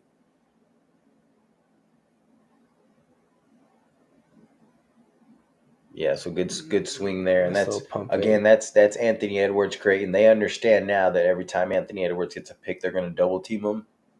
So Anthony Edwards just needs to make the right decision with the ball. And that time he made the right decision, swinging that rock and getting it to ending up in the hands of Cat to get that wide open three. Brunson obviously a hero tonight. Once again, putting up 40 plus. I think he's put himself in, the top, in some of the greats named top 10 of 40 plus games this playoff season. So yeah, Brunson's having an unbelievable playoff run, and he's doing big things in the city of New York. And it's good to see the Knicks be a good team. I mean, the NBA is just better when, a team like the Knicks is doing well. It's just that there's nothing like Madison Square Garden, man. It's the mecca of basketball. And Jalen Brunson just defines what a tough New York guard is. He's not from New York. I think he's from Philly. I'm not sure what area he's from. I know he played college at Villanova. And he's from Philly, he might be from Philly. He's the definition of a tough-minded, that rugged New York guard that is just going to get shit done. Old school type of guard. So you love to see it. You love to see that guy dominating the playoffs, especially little guy. I always favor the little guys. I'm a point guard myself, so gotta love it. We're back at the action here, 64-57. Nice from Cat to Gobert. Great play by Minnesota coming out of the timeout. They got Cat involved on the move. They got Gobert setting the back screen and then on the move, and he was able to get that lob there from Cat. So good pass, good execution, cut the lead back to 5. Here's Murray at the top, playing little man, 2-man game with Joker. They're going to call a foul here on Edwards trying to fight over that screen on Joker. Kind of a ticky-tack there. So there you see the pick and roll there. Big man pick and roll. Yeah, they need that. They need to get something going with the bigs. And that big-to-big pick and roll, you see that more and more in the NBA just because the bigs now can just dribble and do so much and read the floor. So you see that a lot more now. And here's the example here is Joker doing it with Aaron Gordon, gets the switch. He's got Gobert on him, and he's just toying with them. Brother, I have 47. Got to say it every time. So I think Joker just loves that matchup once he sees it. Like I think Draymond said, barbecue chicken probably, right? So here's Anthony Edwards at the top of the key, guarded by Pope. Here comes double team from Murray. McDaniels attacks the middle, gets right around Joker, misses a layup, but gets it back. Ball fumbles around, gets it back. Yeah, like I said, gets a dunk. So Finch is over here standing up. I'm pretty sure he's supposed to be sitting down, man. You got a torn. He's feeling good enough to stand up now. 2-man game with Pope, Caldwell Pope and Joker, and I mean, Joker just reads the defense so well. Teammates get it to him in the right spots. 23-12 for the Joker right now. 9 for 13 shooting. Probably on his way to a triple-double. Might be on his way. Double pick here at the top with Anthony Edwards. He gets fouled, being aggressive in there. They're not giving him anything easy in the lane. When he gets in the lane, they're collapsing on him like crazy. Yeah. And I'm really surprised they're still running Edwards. What a nasty hook. What was that? Yeah, you see the replay of what. Bro, that angle too, like. Joker's ridiculous. Just the way he could just turn his body and just be under control and get that hook like it's nothing. Like and then hit it off the glass with the English, like it's ridiculous, bro. Like that, and he makes it look so easy too, so effortless, which is ridiculous. 68-63, Anthony Edwards cutting to that lead. So Edwards got to get some buckets the hard way. He's got 9 points, still 1 for 8 shooting. He's getting to the line though. He's 6 for 7 from the line. That's where all his points are at. Here's Reed trying to guard Joker now, and just he's no match for Joker one-on-one, especially in the paint in there. Reed's over here asking for help. Yeah, he's like, "Where's my help?" Yeah, what the hell am I doing down here with the MVP? I can't do nothing. So that's taking Reed out of his offensive game. Oh, you got a collision here on the other, and they're going to call an offensive foul. Jaden McDaniels trying to set a screen and just took down Murray there. No, it's Pope. Oh, it's Pope. Okay. Yeah. Nah, that's a flop. I mean, a little bit of a flop. But he just. Oh. Finch is getting into it, man. Be careful. It can get teed up, bro. That was a flop. They should have challenged that. 17-8 run here by the Nuggets in the last 4 minutes. You got 5 minutes left in the third quarter. Nuggets up 7, 70-63. DHO here. Murray getting in the middle, and he's strong enough to get the bucket up, even though Jaden McDaniels fouled him pretty hard, and Gordon's got something to say about it. Yeah, and here it is. Here we go. We already know teams are tired, and Murray said, "I don't even care, whatever." I think after what Murray's done this series, I think he's done with his getting into anything. He's focused now. Yeah, after he threw that. Yeah, Keypad. He already knows. He getting $500K. He saw $100K go out of his account, and he was like, "All right, I'm good, bro." I'm not gonna do that. I don't even think he fouled him that hard, honestly. But nah, it's just he wasn't letting him. He wasn't he trying was to trying let not him to let him finish. score. Yeah, but which is a good foul, honestly. You don't want to give up an and one, especially in the playoffs, bro. So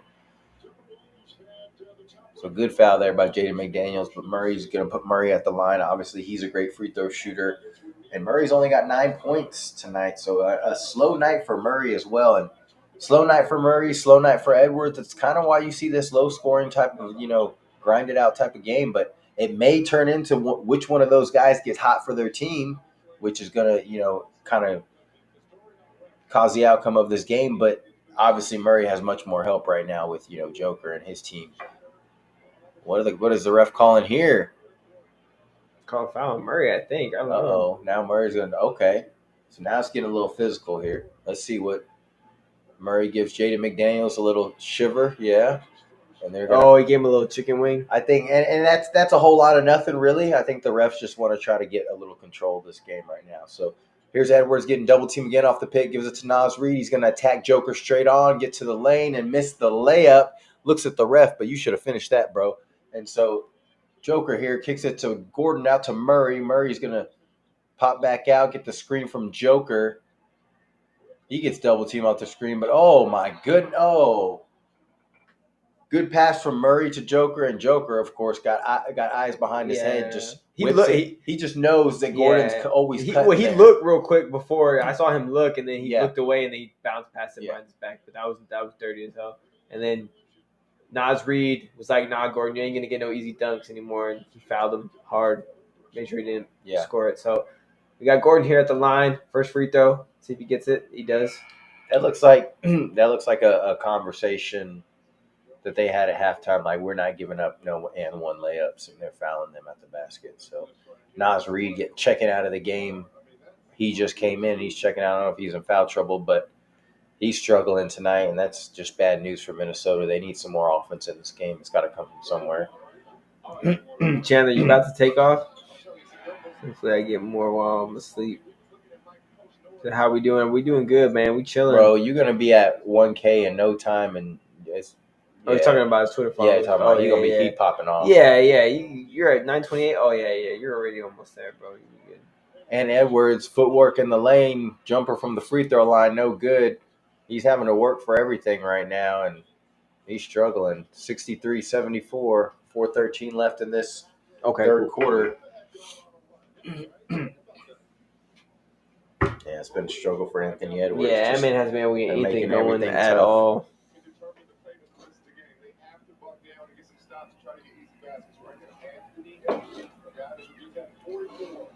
Here's Joker bringing it on the wing. He's just going to attack the basket. Gordon's going to cut again. Ooh. Oh, tries to dunk on Gobert, and Gobert he tried to go over Gobert, and Gobert. We just talked about it. That's not, Minnesota's not giving up these and ones. They're not going to give up these easy baskets. They're fouling them at the rim.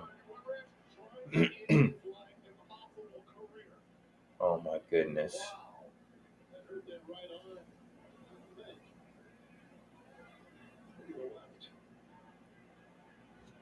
Yeah, a lot of times you don't really like those fouls because, guys in the air, and you never know what could happen. But obviously, he's not going to get dunked on. He's not going to give up an and one. So you got to do what you got to do. Yep.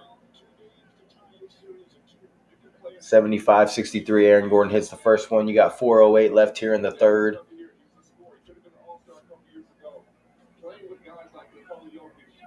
Denver in control right now. They've been on a run for about the last 4 or 5 minutes of game time.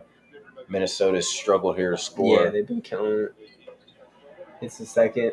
I think Minnesota's just kind of lost, and I think that really in a game like this, Conley too. I was just gonna say that. Yeah. I mean, Connolly just really would put them in order, just being point guard. And this is what I was saying earlier. They need to work Anthony Edwards more off the wing, get him in some space, get him off the screen.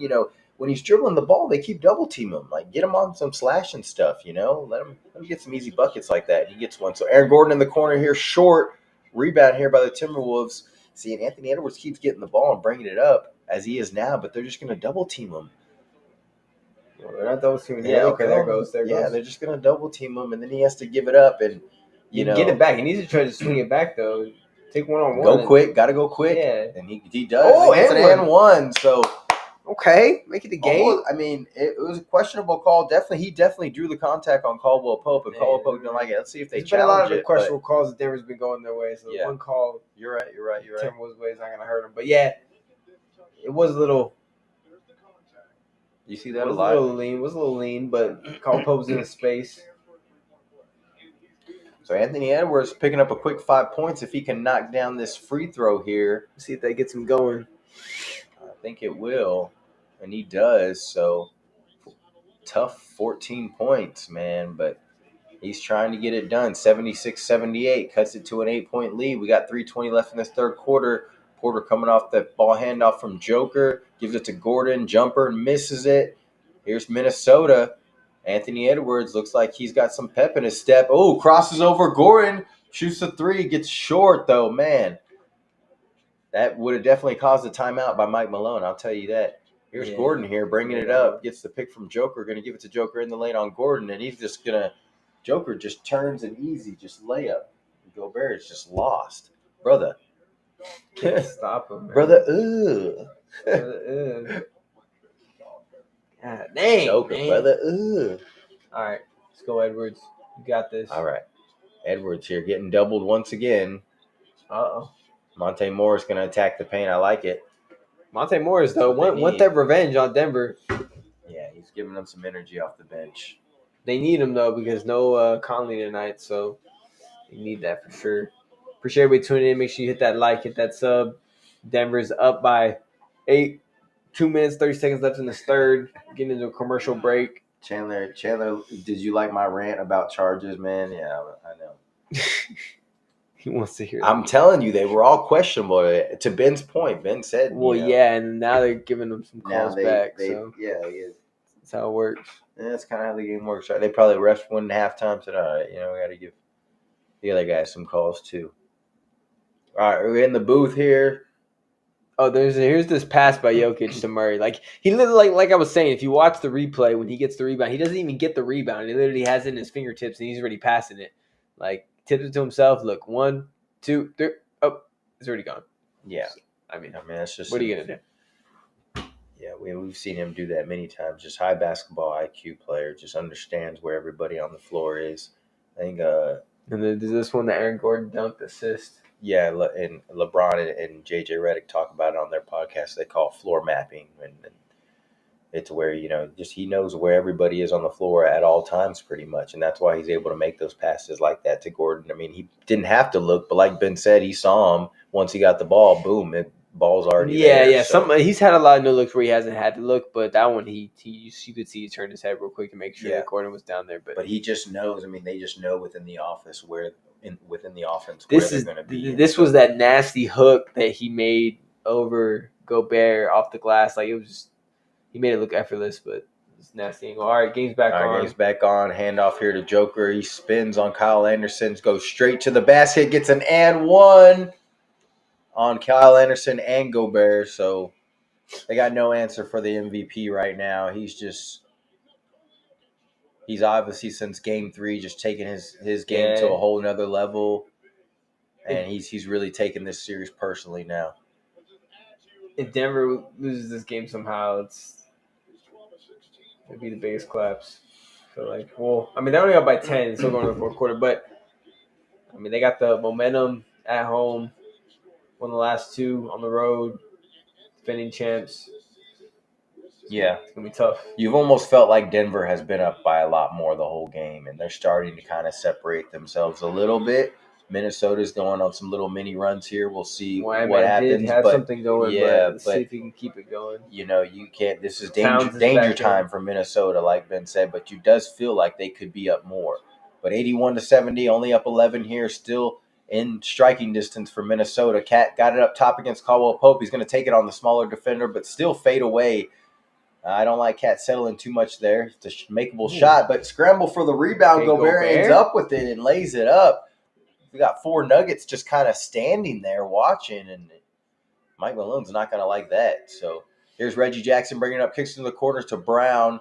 Brown's going to drive baseline, kind of gets stuck, picks up his dribble, gives it to Joker on the wing. He's got Kyle Anderson on him. He looks like he's going to back him down from the three-point line. Oh, he's going to go right around him, and Gobert's going to come over and just foul the shit out of him because he cannot stop What Joker. else are you going to do? Yeah.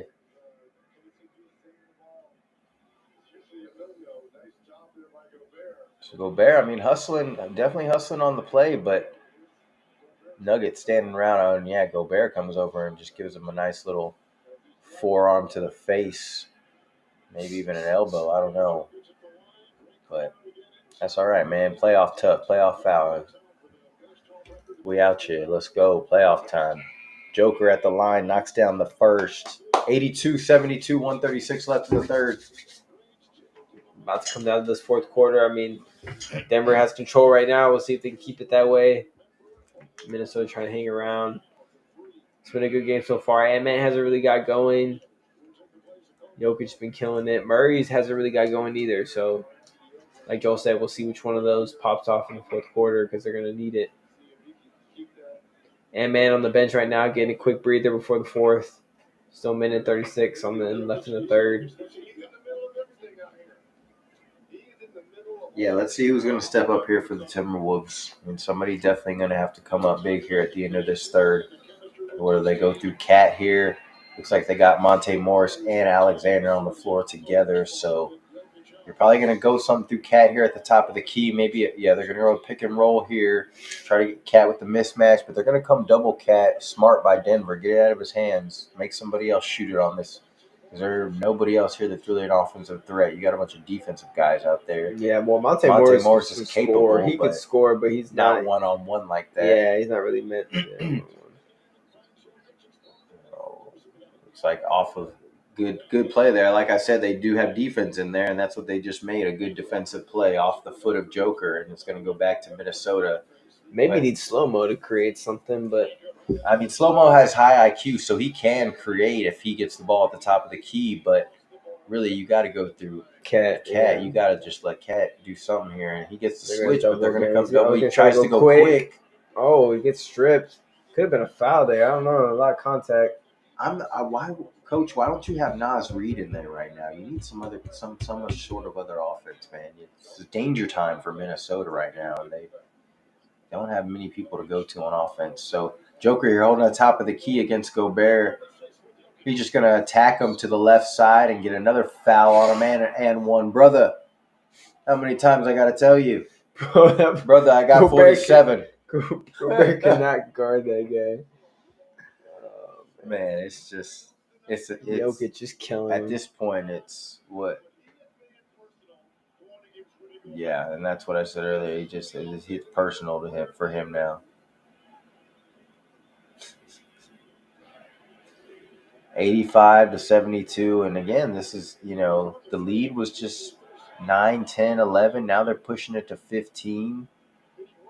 You take Ant Edwards out and Joker 35 in the game. Whatever, man. Killing it.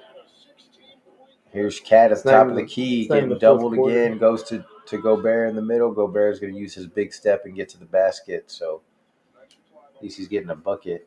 86-74. Denver's going to get the last shot here. 15 seconds. Reggie Jackson brings it up. Going to run a little two-man game with Joker here probably. I don't know why you don't just give it to Joker. And there's pick and roll here. Reggie's going to attack. A little floater. I guess Reggie's got it handled. He's all right. 5 seconds left here. Kind of shot Minnesota gets. Monte attacks, kicks it to slow-mo, and he's going to throw up some junk that's not even in time. So too slow for slow-mo. Slow-mo was too slow. Slow-mo was too slow on that one, bro. Sorry to say. Slow-mo living up to his name on that one. But anyway. Didn't beat the buzzer on that one. So here we go. We go to the fourth, man. And this is, obviously critical game 5 we wanted to see, and Denver pushes that lead a little bit here at the end of the third. Not what you want to see if you're a Minnesota fan.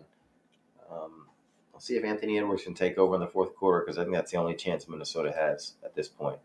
Yeah, he wasn't in the game, but yeah. Nas Reed's not doing shit either. I mean, it's a struggle right now. We're gonna get back to the booth here. We appreciate y'all tuning in, joining us. We know it's late.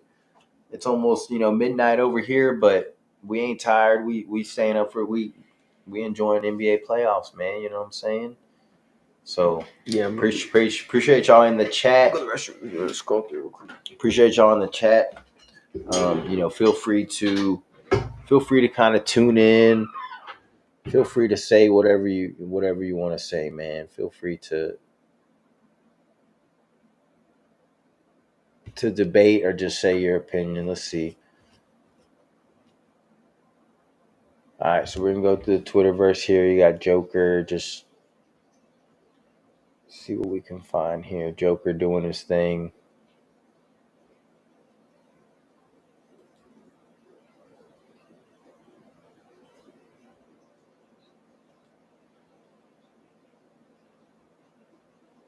All right, so this here.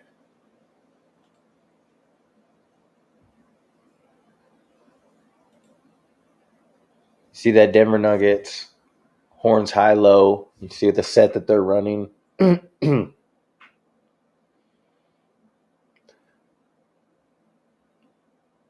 And typically you would see the two big men there, right? In the point guard, but Joker just running the point. They just let him do it. Let Murray set the back screen. It's not as clean as you would like it to be, but Joker's able to get the position in there to where he's just too deep on Nas at that point. It's just too deep for him to handle. So again, that's the horns high low set. Typically you run it with the point guard up top, but I mean Joker's pretty much your point guard at that point, right? This is that pass Ben was talking about. It's a good little camera angle there where Joker just picked it up off the rebound and just kind of threw it. Beautiful look. Oh, so he taps it to himself. He just taps it. But kind of what you expect. See if Minnesota can make a run here in the fourth quarter, man. What the hell is Shannon Sharp doing? Oh, okay.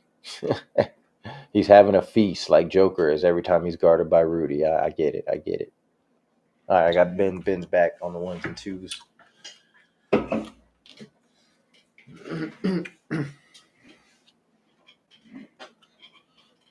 Chandler's out.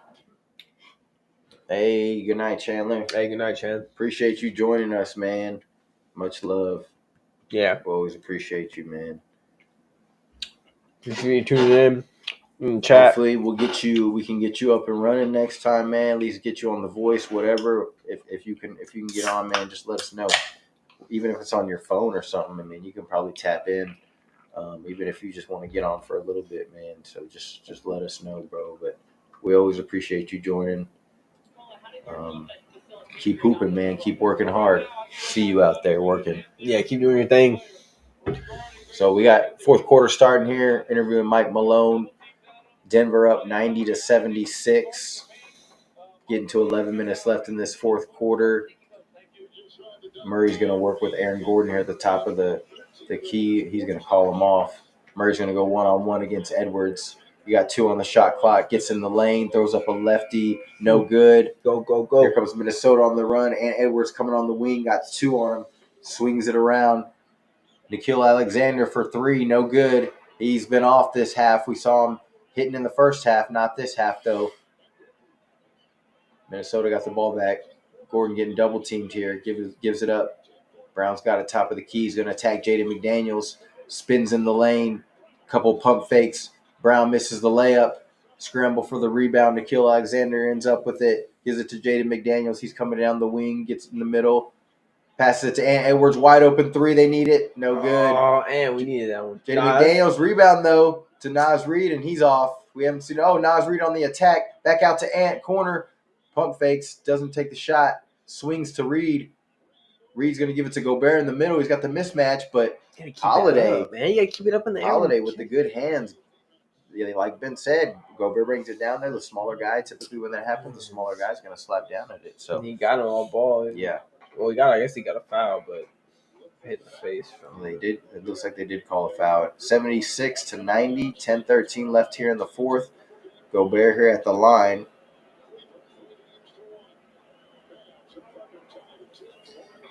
And Minnesota just struggling to hit shots right now.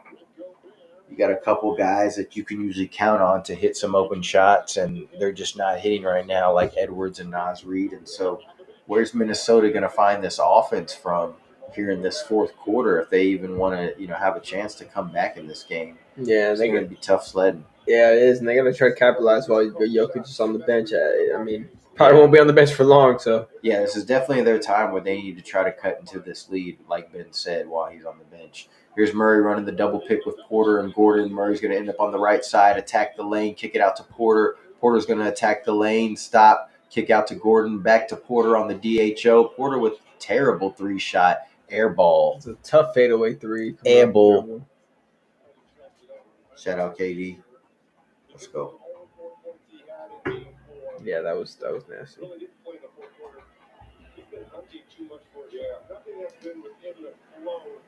$90-78 here, so Minnesota can cut it to 10 here. Would be big.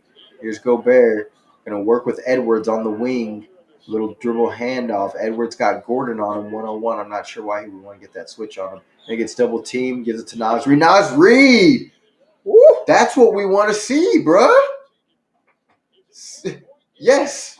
Point at the man. That's what Edwards used to do. So Naz Reid takes off from the dotted line. I mean, and gives the Nuggets a little taste of their own medicine. I'm just thinking about it, and Denver really doesn't have that many shot blockers. I mean, come on, they didn't get No. I mean, no. That's why they're attacking. They so need. much. Well, yeah, but they need to do that more. That's like, what they've been settling for threes. Most teams' strategy is, but what ends up happening is that the Nuggets, are so flawless on offense. Sometimes they start dominating, and then you get out of what you're trying to do as an offense, jacking up threes or trying to come back, whatever it is. Yeah, that's true. Well, yeah, I know. That's why when they played LA, that's why AD had a big series. Well, not a big series, but he was dominating in the paint. Yeah, because Joker's not going to be that force inside defensively. He lets people go a lot of times. He's not a shot blocker, so yeah, teams understand that's where you need to attack them most of the time on offense. But the problem with that is that you don't execute on the other end. Most likely, Denver is executing.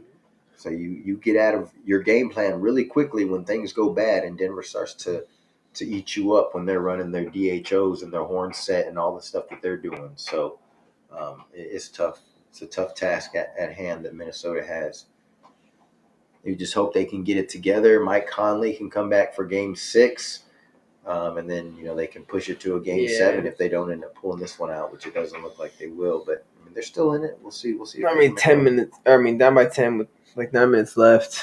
Yeah, it's not over yet, but they've been in this position booth real quick. most of the game. Yeah, we'll hop in the booth. So we'll see if they can cut into this lead and actually do something. What's this? How Joker doing, Gobert? Hell nah, That's exactly how he's doing. Hell nah. Oh, I wasn't even showing it. Oh, boo. This is how it... So we're all laughing. Y'all can't even see what the hell we're laughing at. Jokic and your Gobert. Man. Yeah, there's definitely a lot of truth to that. Well, man. Joker, when he sees Gobert guarding him, and I took it personally. I think he does, man. Brother, I have 47. It's so funny because I saw the podcast the other day or the interview where Murray talked about that play. It was actually a play when Gobert was like, I got him. And Joker was like, brother, I have 47. And like had the ball in his hand. Oh, there it is. Right when you say it, the algorithm, the AI is like, bro, like we got you. I knew it was gonna pop up tonight eventually, bro. Like, We got you, brother. brother. But But when Murray told the story, that shit was hilarious, dude. I was dying, brother. I got him. Like, What game was this? This is the last. no, this game? was like, I think this might have been in the bubble, bro. This was a long time ago, a couple years back. Oh, okay. Or maybe after that, but recently. no, it wasn't super recent, but it was, or no, it wasn't in the bubble. It had to be after, obviously, because he was, or was he with the Timberwolves? I don't know. I don't know, man. I know, brother. That shit was funny, man. So we back in the game now, man. 9:22 left. Minnesota down 10, 90-80. 15 on the shot clock here for Denver. Porter's going to give it to Murray on the handoff. Joker sets a screen. Murray drives baseline, kicks it opposite corner to Caldwell Pope. 3-ball. I mean, that's just flawless offense at some point. Just execution to the T when it comes to that for the Nuggets. So here's Edwards getting doubled again on the pick. Why do they keep doing that shit, man? J.D. McDaniels springs open for a 3. What do you misses expect's gonna happen? Like, just let him go 1-on-1, bro. I don't know why they. No, they need to play him off the ball. Well, that too. Yeah. Either that or something. One of the two. Like, do something else. Don't do the same thing over and over. It's not working. Joker backing down Cat. He's gonna get double teamed. Gonna swing it to Murray. He's gonna swing it to Porter. Porter's gonna attack the middle, and he's gonna. Little runners in and out. I guess they don't want to play him off the ball because they don't have anybody else to pass it to. They don't have a point guard. Yeah, I think they feel comfortable with the ball in his hands. But look. Yeah, no, I know. Where's this getting y'all? Coach! Sorry. Nah, well, the coach is an idiot, obviously. He's making no adjustments. They've been doing it all game. Yeah, I don't know what this coach is doing, man. Like, you got to make some sort of adjustments. Look, and there's Naz Reid open. He's going to attack. That's a good attack. Good. Yeah, Naz Reid's been the only really highlight for Minnesota. And now it looks like they're going to, at times go double Towns too. So, I mean, they understand. Denver understands that Minnesota has limited offensive weapons when it comes to creating, shots for themselves. These guys got to hit these open shots if they're going to get them, whether it's Jaden McDaniels, Naz Reid, or Nickeil Alexander, and they're not doing that. Well, I guess they would. Yeah. That's why Denver feels comfortable double teaming. So here's Caldwell Pope now on the opposite corner, hits another 3. 96-80. Just under 8 minutes left here in the fourth quarter. Caldwell Pope's got 16. Well, yeah, they didn't do that the first few games Here's because Edwards, they were still figuring them out. Kicking it to Alexander, to Cat in the corner. He's going to back down Pope. It looks like the Nuggets are almost playing like a matchup zone. Well, yeah, Pope's guarding Towns. How is he not taking him all the way? Like, I don't get where he doesn't take him all the way. Yeah, but there's help right there when he gets. When he gets closer. Yeah. So here's Murray on the baseline working with Joker, telling him to slow down a little bit. Joker wasn't looking. Yeah, like you said, miscommunication. There's Ant on the attack, but he gets stripped from Murray. Joker ahead of the pack, and he's just going to dunk it. And it's going to be a timeout, Minnesota here, 98-80. By 18, that could be. Crowd is hype up in Colorado, up in the mountains, the Rocky Mountains, boy. We'll be there in a month. Could be the ice. Could be ice. Could be like game time right there. We'll be there in a month, baby. Let's go.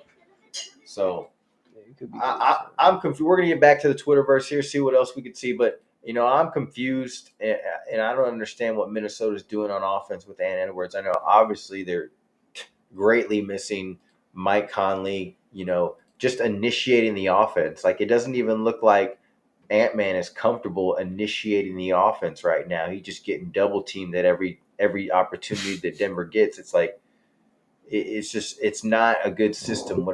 I'm surprised they didn't go into halftime and change what they were doing, because they've gotten Anthony Edwards a couple times off the ball, running off picks or slashing, and he's been able to score. So I just don't understand why you don't do more of that. But again, I mean, I'm just a guy on JB Ball Talk with a couple people watching. So yeah, no, they don't. Yeah, yeah.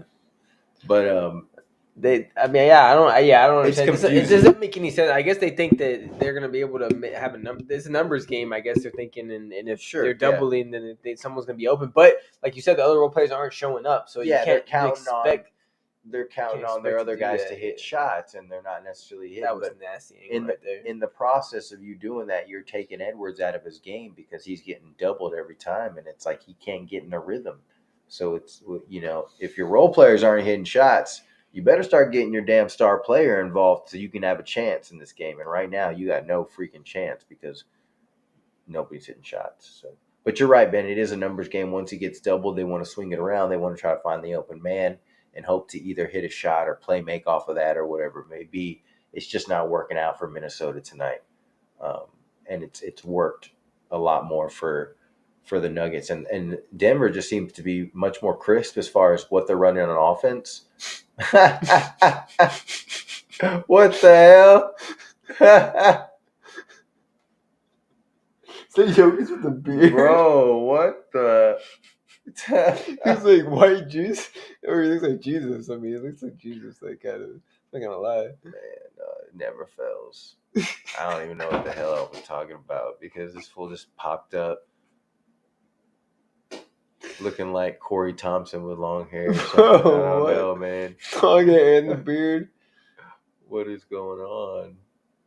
This fool looks like Noah. Is he building an ark somewhere or something? Holy moly. I don't want to see the replies to that. That's funny. What is this?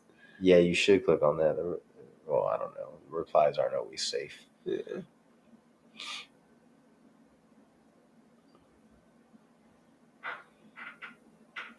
Just doing Gobert dirty. Yeah, we saw you just saw that one second ago. What is this? Oh yeah, that nasty one he had. So we just showing some highlights on the Twitterverse here. All right, game's Obviously, this game about to possibly it's kind of out of hand, but it's about to get really out of hand. Yeah, they're up by 18. Let's see if Minnesota can make one last push to maybe make it a game. If not, Yeah, we pretty might. much game time. We might be doing the good night Steph Curry. Towns gonna get a foul here on Pope. Little aggressive play there. Denver has taken Minnesota's defense out the game. Since the first two games, their defenses look totally different, and that's been the game changer. They finally have Ant coming off the ball now. Let's see what they can do. Yeah, Alexander working, and there he is off the ball, getting him on the move, getting to the rim, and again he scores. Easy deuce. Wow, I can't believe it. We just said that. We just talked about it. Well, yeah, boy, and he it's not rocket science. Yeah, he pump faked because he had the defender coming at him, went around him, and then he was able to beat the second defender, Jokic, with the Euro step. Automatically put him in a position where he's at advantage instead of a disadvantage, you know? Well, they finally saw it. I mean, they saw it late, but they seen it too late, really. Uh-oh. Porter gets a wide open three. He hasn't shot as well as he did last series. Now they're giving it to him. But here's now. Well, he's not getting a pick. He's just posting up. Towns posting up on Porter Jr. Gets an easy hook shot over him. So it's a quick 4 points for Minnesota. 6 minutes left in the fourth. So they have another little run in them. We'll have to see. We'll see here. Down by 12. Give Karl Anthony Towns 20. Brown's going to step back for a three. Wide open. They left him open, and he's going to take it. You know, if he hits that, you kind of just have to shake their hand and say good game. But they do need somebody to contest, although you wouldn't expect him to really knock down shots. 101-84, under 6 minutes left here. Gobert doing some junk, kicking it out. There's Nikhil again. He's missed his last 3 in this half, but he knocked down his first one there of the second half. So he continues his shooting. 14 points for him. Here's Joker working at the top. Again, the Nuggets running offense, not just scrambling or just trying to drive and create. They're running some stuff, and Joker's getting position again on Gobert. Wanted the foul, but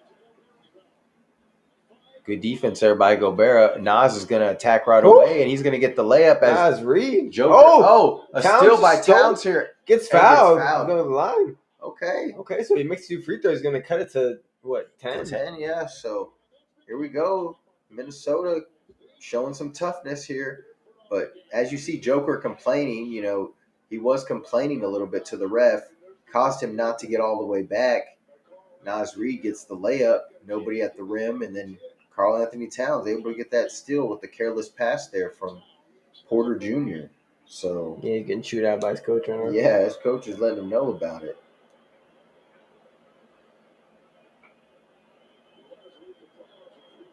Oh, Towns missed the first. Big miss for Towns, man. Got to make your free throws in the clutch. We reserve for the trophy presentation the MVP award. That was beforehand. Very touching ceremony as it always is, with great appreciation from the reigning MVP, Karl Anthony Towns at the line. So he makes his second. All Down right, by 11. just under 5 minutes here. Joker here, bringing up the ball more like we talked about before the game. That was an adjustment by Denver. He attacks Towns here and gets the foul called on Anthony Towns.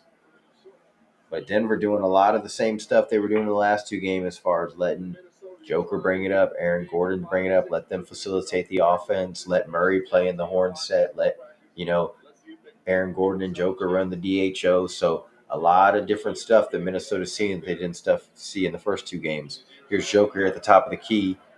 Gets a screen from Murray. Murray slips. Joker attacks, whips it to the corner, and Brown gets it to Gordon with the mini post up on Naz Reid. And Gordon, man, off the glass, fadeaway, tough shot. Not sure how many times he makes that shot out of 10, but he made it that time. Here's Anthony Edwards getting to the mid-range. Nice little midi, gets it going. First time he was able to attack off the screen and didn't get doubled there. Was able to get into the mid-range and kind of shoot his little midi. Yeah, that's what you want to see from him. That was a solid screen right there. There's Joker there wasting time. This was a huge thing that I saw on Twitter. Joker wastes a lot of time after make buckets. He gives it to the ref and slaps it around and is careless with it. Reggie's talking about it, but he wastes a lot of time. Jokic finding Gordon cutting, back to Joker cutting, gets stopped by Towns and Gobert. Joker still spinning baseline, though, with the fadeaway on Towns, but no good. He wants a foul. He's letting the ref know. Here's Minnesota on the run. Naz Reid attacking baseline, stops, pulls back, little runner, no good. Here's Joker with the rebound, and he's going to casually bring it up, but whip it over to Gordon on the other side. Gordon's going to attack Reid and bring it back. Slow it down a little bit here for the Nuggets, run some offense. A little pick and roll action for Murray and Jokic, a little 2-man game at the top. Murray's got some pep in his step. He's going. Going to give it back to Joker at the top of the key. One-on-one with Gobert. Joker's, oh my goodness, dude. Wow. I mean, what? Well, yeah, you can't guard that. What are you doing? Like, what? I mean, they pissed him off because there was 2 times in a row he thought he got fouled, and what are we doing so he here, went man? and did that. I'm about to rewind that. That's ridiculous, bro.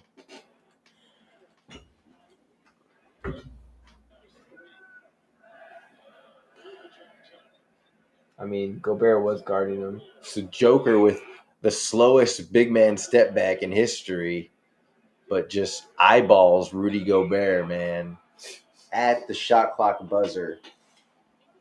Yeah, this game is over. Yeah, Jokic is not going to let him. So 106-92 with about 3 minutes left. So obviously a timeout from Minnesota. It looks like Denver's putting the curtains on this one. We're going to go to the Oh, here it is. It's already on here. real quick. Oh, yeah. They be quick on there, bro. O'Connor, man. Kevin O'Connor, he's Kevin's on it, man. he's on one. We see you, Kev. That boy enjoying this Joker show.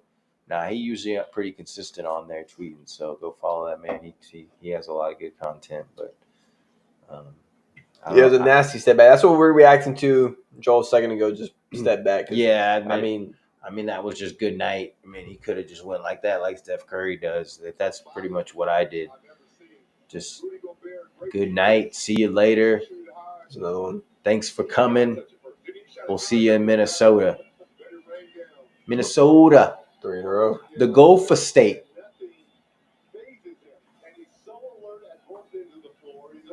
Sticky bun comes soon, man. This game's back on. Go look that up if you don't know what I'm talking about.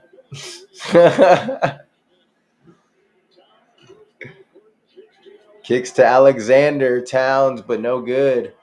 All right, so 3 minutes left.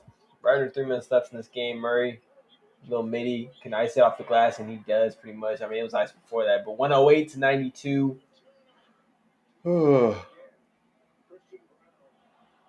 Well, Edwards here 1-on-1. getting double teamed once again. Yeah, they didn't even get a pick that time. Oh Gobert goodness. with the little floater. What the hell was Jokic that? is like, I'll let you have it, bro. Go ahead, Hey, take it.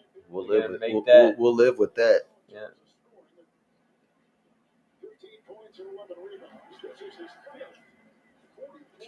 Yeah, so the post press conference will be interesting. See what Anthony Edwards see. He usually wanted to take accountability, but I mean, he was really getting hounded tonight. And there's Murray getting in the lane, shooting they his little didn't put him fade in the right away. position to be able to. Yeah, I think the coach is gonna have to take some responsibility as far as just what he's doing on offense, because I know he wants a little pick and roll with Well, Gobert. obviously Conley was a huge loss too for them, but at the same time they have to figure out a way to get Ant-Man more involved on offense. And it was definitely a short adjustment. I mean, Connolly, it was just a couple hours before the game. He was questionable, and it was probably right before the game that they found out he's not playing, and so at that point, coach has got to adjust on the fly. Yeah, and not only did they not adjust, but Denver did adjust by doubling Ant every time. I think they kind of figured, okay, they're going to put the ball in Ant-Man's hand. We're just going to double him every time and not let him get in a rhythm. Yeah, and we're not going to let him go and one-on-one. I noticed they were doing it more too when Towns was out of the game, and then they were doubling Towns when Ant was out of the game. But at the same time, they were even doubling Ant when Towns was in the game too. But I mean, still, I think that was their focus this game, and Murray doesn't have a huge game for the Nuggets, and they still win big. It's not really a good sign for Minnesota. Well, Joker had like 40 plus. And here's Murray now, kind of getting his towards the end of the game. Could have been what a bucket there by Murray with the reverse layup, letting the ref know he got fouled too. Edwards again getting doubled. Give it up, guys. Game time. Montenegro. Oh, what's up, bro? Man, what's up, man? Gordon. Appreciate you joining us, Gordon. Thanks for tuning in, man. JB Ball Talk, Ball Up. Hopefully we say y'all's names right. Sometimes we do butcher some names, but we appreciate y'all joining us, man, from all over. Hope y'all enjoyed this Game 5, this crucial Game 5. New York takes it earlier, and we're going to see Denver take it tonight. 112-95, just under a minute here. Y'all are probably seeing the end right now already. Yeah, I think like 60 or 70% of the time, winner of Game 5 ends up going to win the series. It said 82% of the time. 82% of the time? I knew it was high. So they were showing that. They were showing that number earlier. So it's big. Keep in mind. And then we got another huge Game 5 again tomorrow with OKC and Dallas. See if we'll be able to get on for that. But if not, stay tuned for the next time we do decide to get on. But we enjoyed tonight, man. We had some fun. We'll get on, the Twitterverse here one more time, maybe. But we are gonna tap out here in a little bit. But we appreciate everybody joining us, whether it's from Brazil, over there from Alabama, where Chandler's at. I don't know where Montenegro. I don't know where I don't know where double. What is that dude's name? The double New York fan. I don't know if he's from New York or what, but he probably is. Appreciate him. And Goran, we appreciate you too, man. It looks like you're a Nuggets fan. So you definitely having a good night. You definitely feeling good tonight, I'm sure. We'll see if they can close it out in Game 6 in Minnesota. A lot of people saying Denver going to win 4 straight. Is Minnesota going to be able to figure something out and try to steal one more and push this thing to 7, man? It was a lot of people just wanted to write off Denver, and Denver wasn't writing back. I'll tell you that. In the famous words of Geno Smith, they wrote me off. I didn't write back, and that was Denver, man. A lot of people writing them off, but Tell you right Yeah, now. I think the one that gave him the most fuel, and I hate to say it, well, maybe not the most fuel, but gave him a lot of fuel was Stephen A. Smith, because that fool was going all over ESPN. That fool's an idiot. I know, and he's so stupid, but he's an idiot. But at the same time, he's going all over saying that it was over, that they were gonna, that Minnesota's probably gonna sweep them, or that Minnesota was definitely going to win the series. Nuggets were washed up, so. Stephen A. just all about his narratives. Obviously, But look at the stat line, he's bro. pure entertainment. I mean, I'm sure he's in person. He's 40 probably points, different, but pure 13 entertainment. assists. I mean, to sit there and say that Denver was going to get swept, he's just an idiot, bro. He's ridiculous. He could have had a triple double, 3 rebounds off, but he had 0 turnovers. People bro. saying that Denver was like a fake champion or the worst. Like, come on, man, you guys just living in the moment. And it's like you got to wait to see things play out. Like me and Ben talk about all the time, every game in a series has its own identity. And so you got to let these games play out, man. Momentum can shift quickly in a series for sure. Yeah. And we've seen it happen. So, Denver obviously proven that they're the defending champ and they're going to be tough to beat. See what Minnesota can answer with in Game 6, man. But Ben, you're right. Stephen A. Smith talking his nonsense. And I'm sure he's a great guy, but, talking his nonsense when it comes to that opinion. And he's also said some other, stuff recently too, like Kevin Durant wasn't happy in Phoenix and things like that. It's just like all these narratives that these guys put out. It doesn't help the game of basketball. It's not moving us forward in any way, bro. Like, let's talk about the game and just talk about the pureness and the ability that these guys have. Enjoy the greatness, and talk some X's and O's too, man. Like, show us the game, teach people the game, and teach people what they're actually seeing when they watch the game. And it's like, we don't get that shit. So no, I mean that's why. I mean, these guys do a little better at it sometimes when they have Chuck and Jack. They at least they talk some X's and O's, Kenny. But like the other guys, yeah, you're right. Like Steven. But these guys too are actually entertaining, bro. Like the other guys are like first taking, like they're not even entertaining. Like this is they have a bunch of different guys and they're not even like really funny. It's all about narratives over there at ESPN. At least these guys are like they keep it real. You know what I'm saying? Like they keep it real, and they do. Shaq say some nonsense. Chuck say some nonsense. Kenny talks a little X's and O's and stuff, but obviously those guys are they're in it for the entertainment factor as well, which. At some point, it is entertainment, but that's why we like to get on and at least just talk hoops and just talk how it is. We want people to join in and talk with us as well, but we're not going to be on here like spewing narratives or anything like that. I mean, if I see something to report, I'll talk about it where I saw it or where it came from, but can't just be out here like making up rumors and shit like that. So. But yeah, man, we're going through the Twitterverse here one more time. I don't know if we're going to see anything here, but they probably just talking about how Joker eating him up. Yeah, that's pretty much all it was. But yeah, we probably can get out of here. Appreciate everybody tuning in. Had a good stream. I'm going to hop back in the booth real quick. Yeah, man. Well, we appreciate it. Appreciate you, Goran, man. Thank you so much for joining us tonight. Obviously, we know you guys could be anywhere in the world, so appreciate you tuning in a little bit, enjoying these games with us. Hopefully, we'll get on back here soon. Big Game 5 tomorrow, OKC and Dallas. Looking forward to it. And then you got the Cavs and Celtics right before that as well. So, been an entertaining playoff. Been entertaining playoffs. Been fun. We expect to get more exciting moments here as it rolls on. I bet. But man, thank y'all for tuning in. We're gonna call it a night. Ball Talk fam. Appreciate everybody tuning in. We appreciate y'all tuning in, man. Y'all have a blessed night. We'll see y'all. Ball up, fam.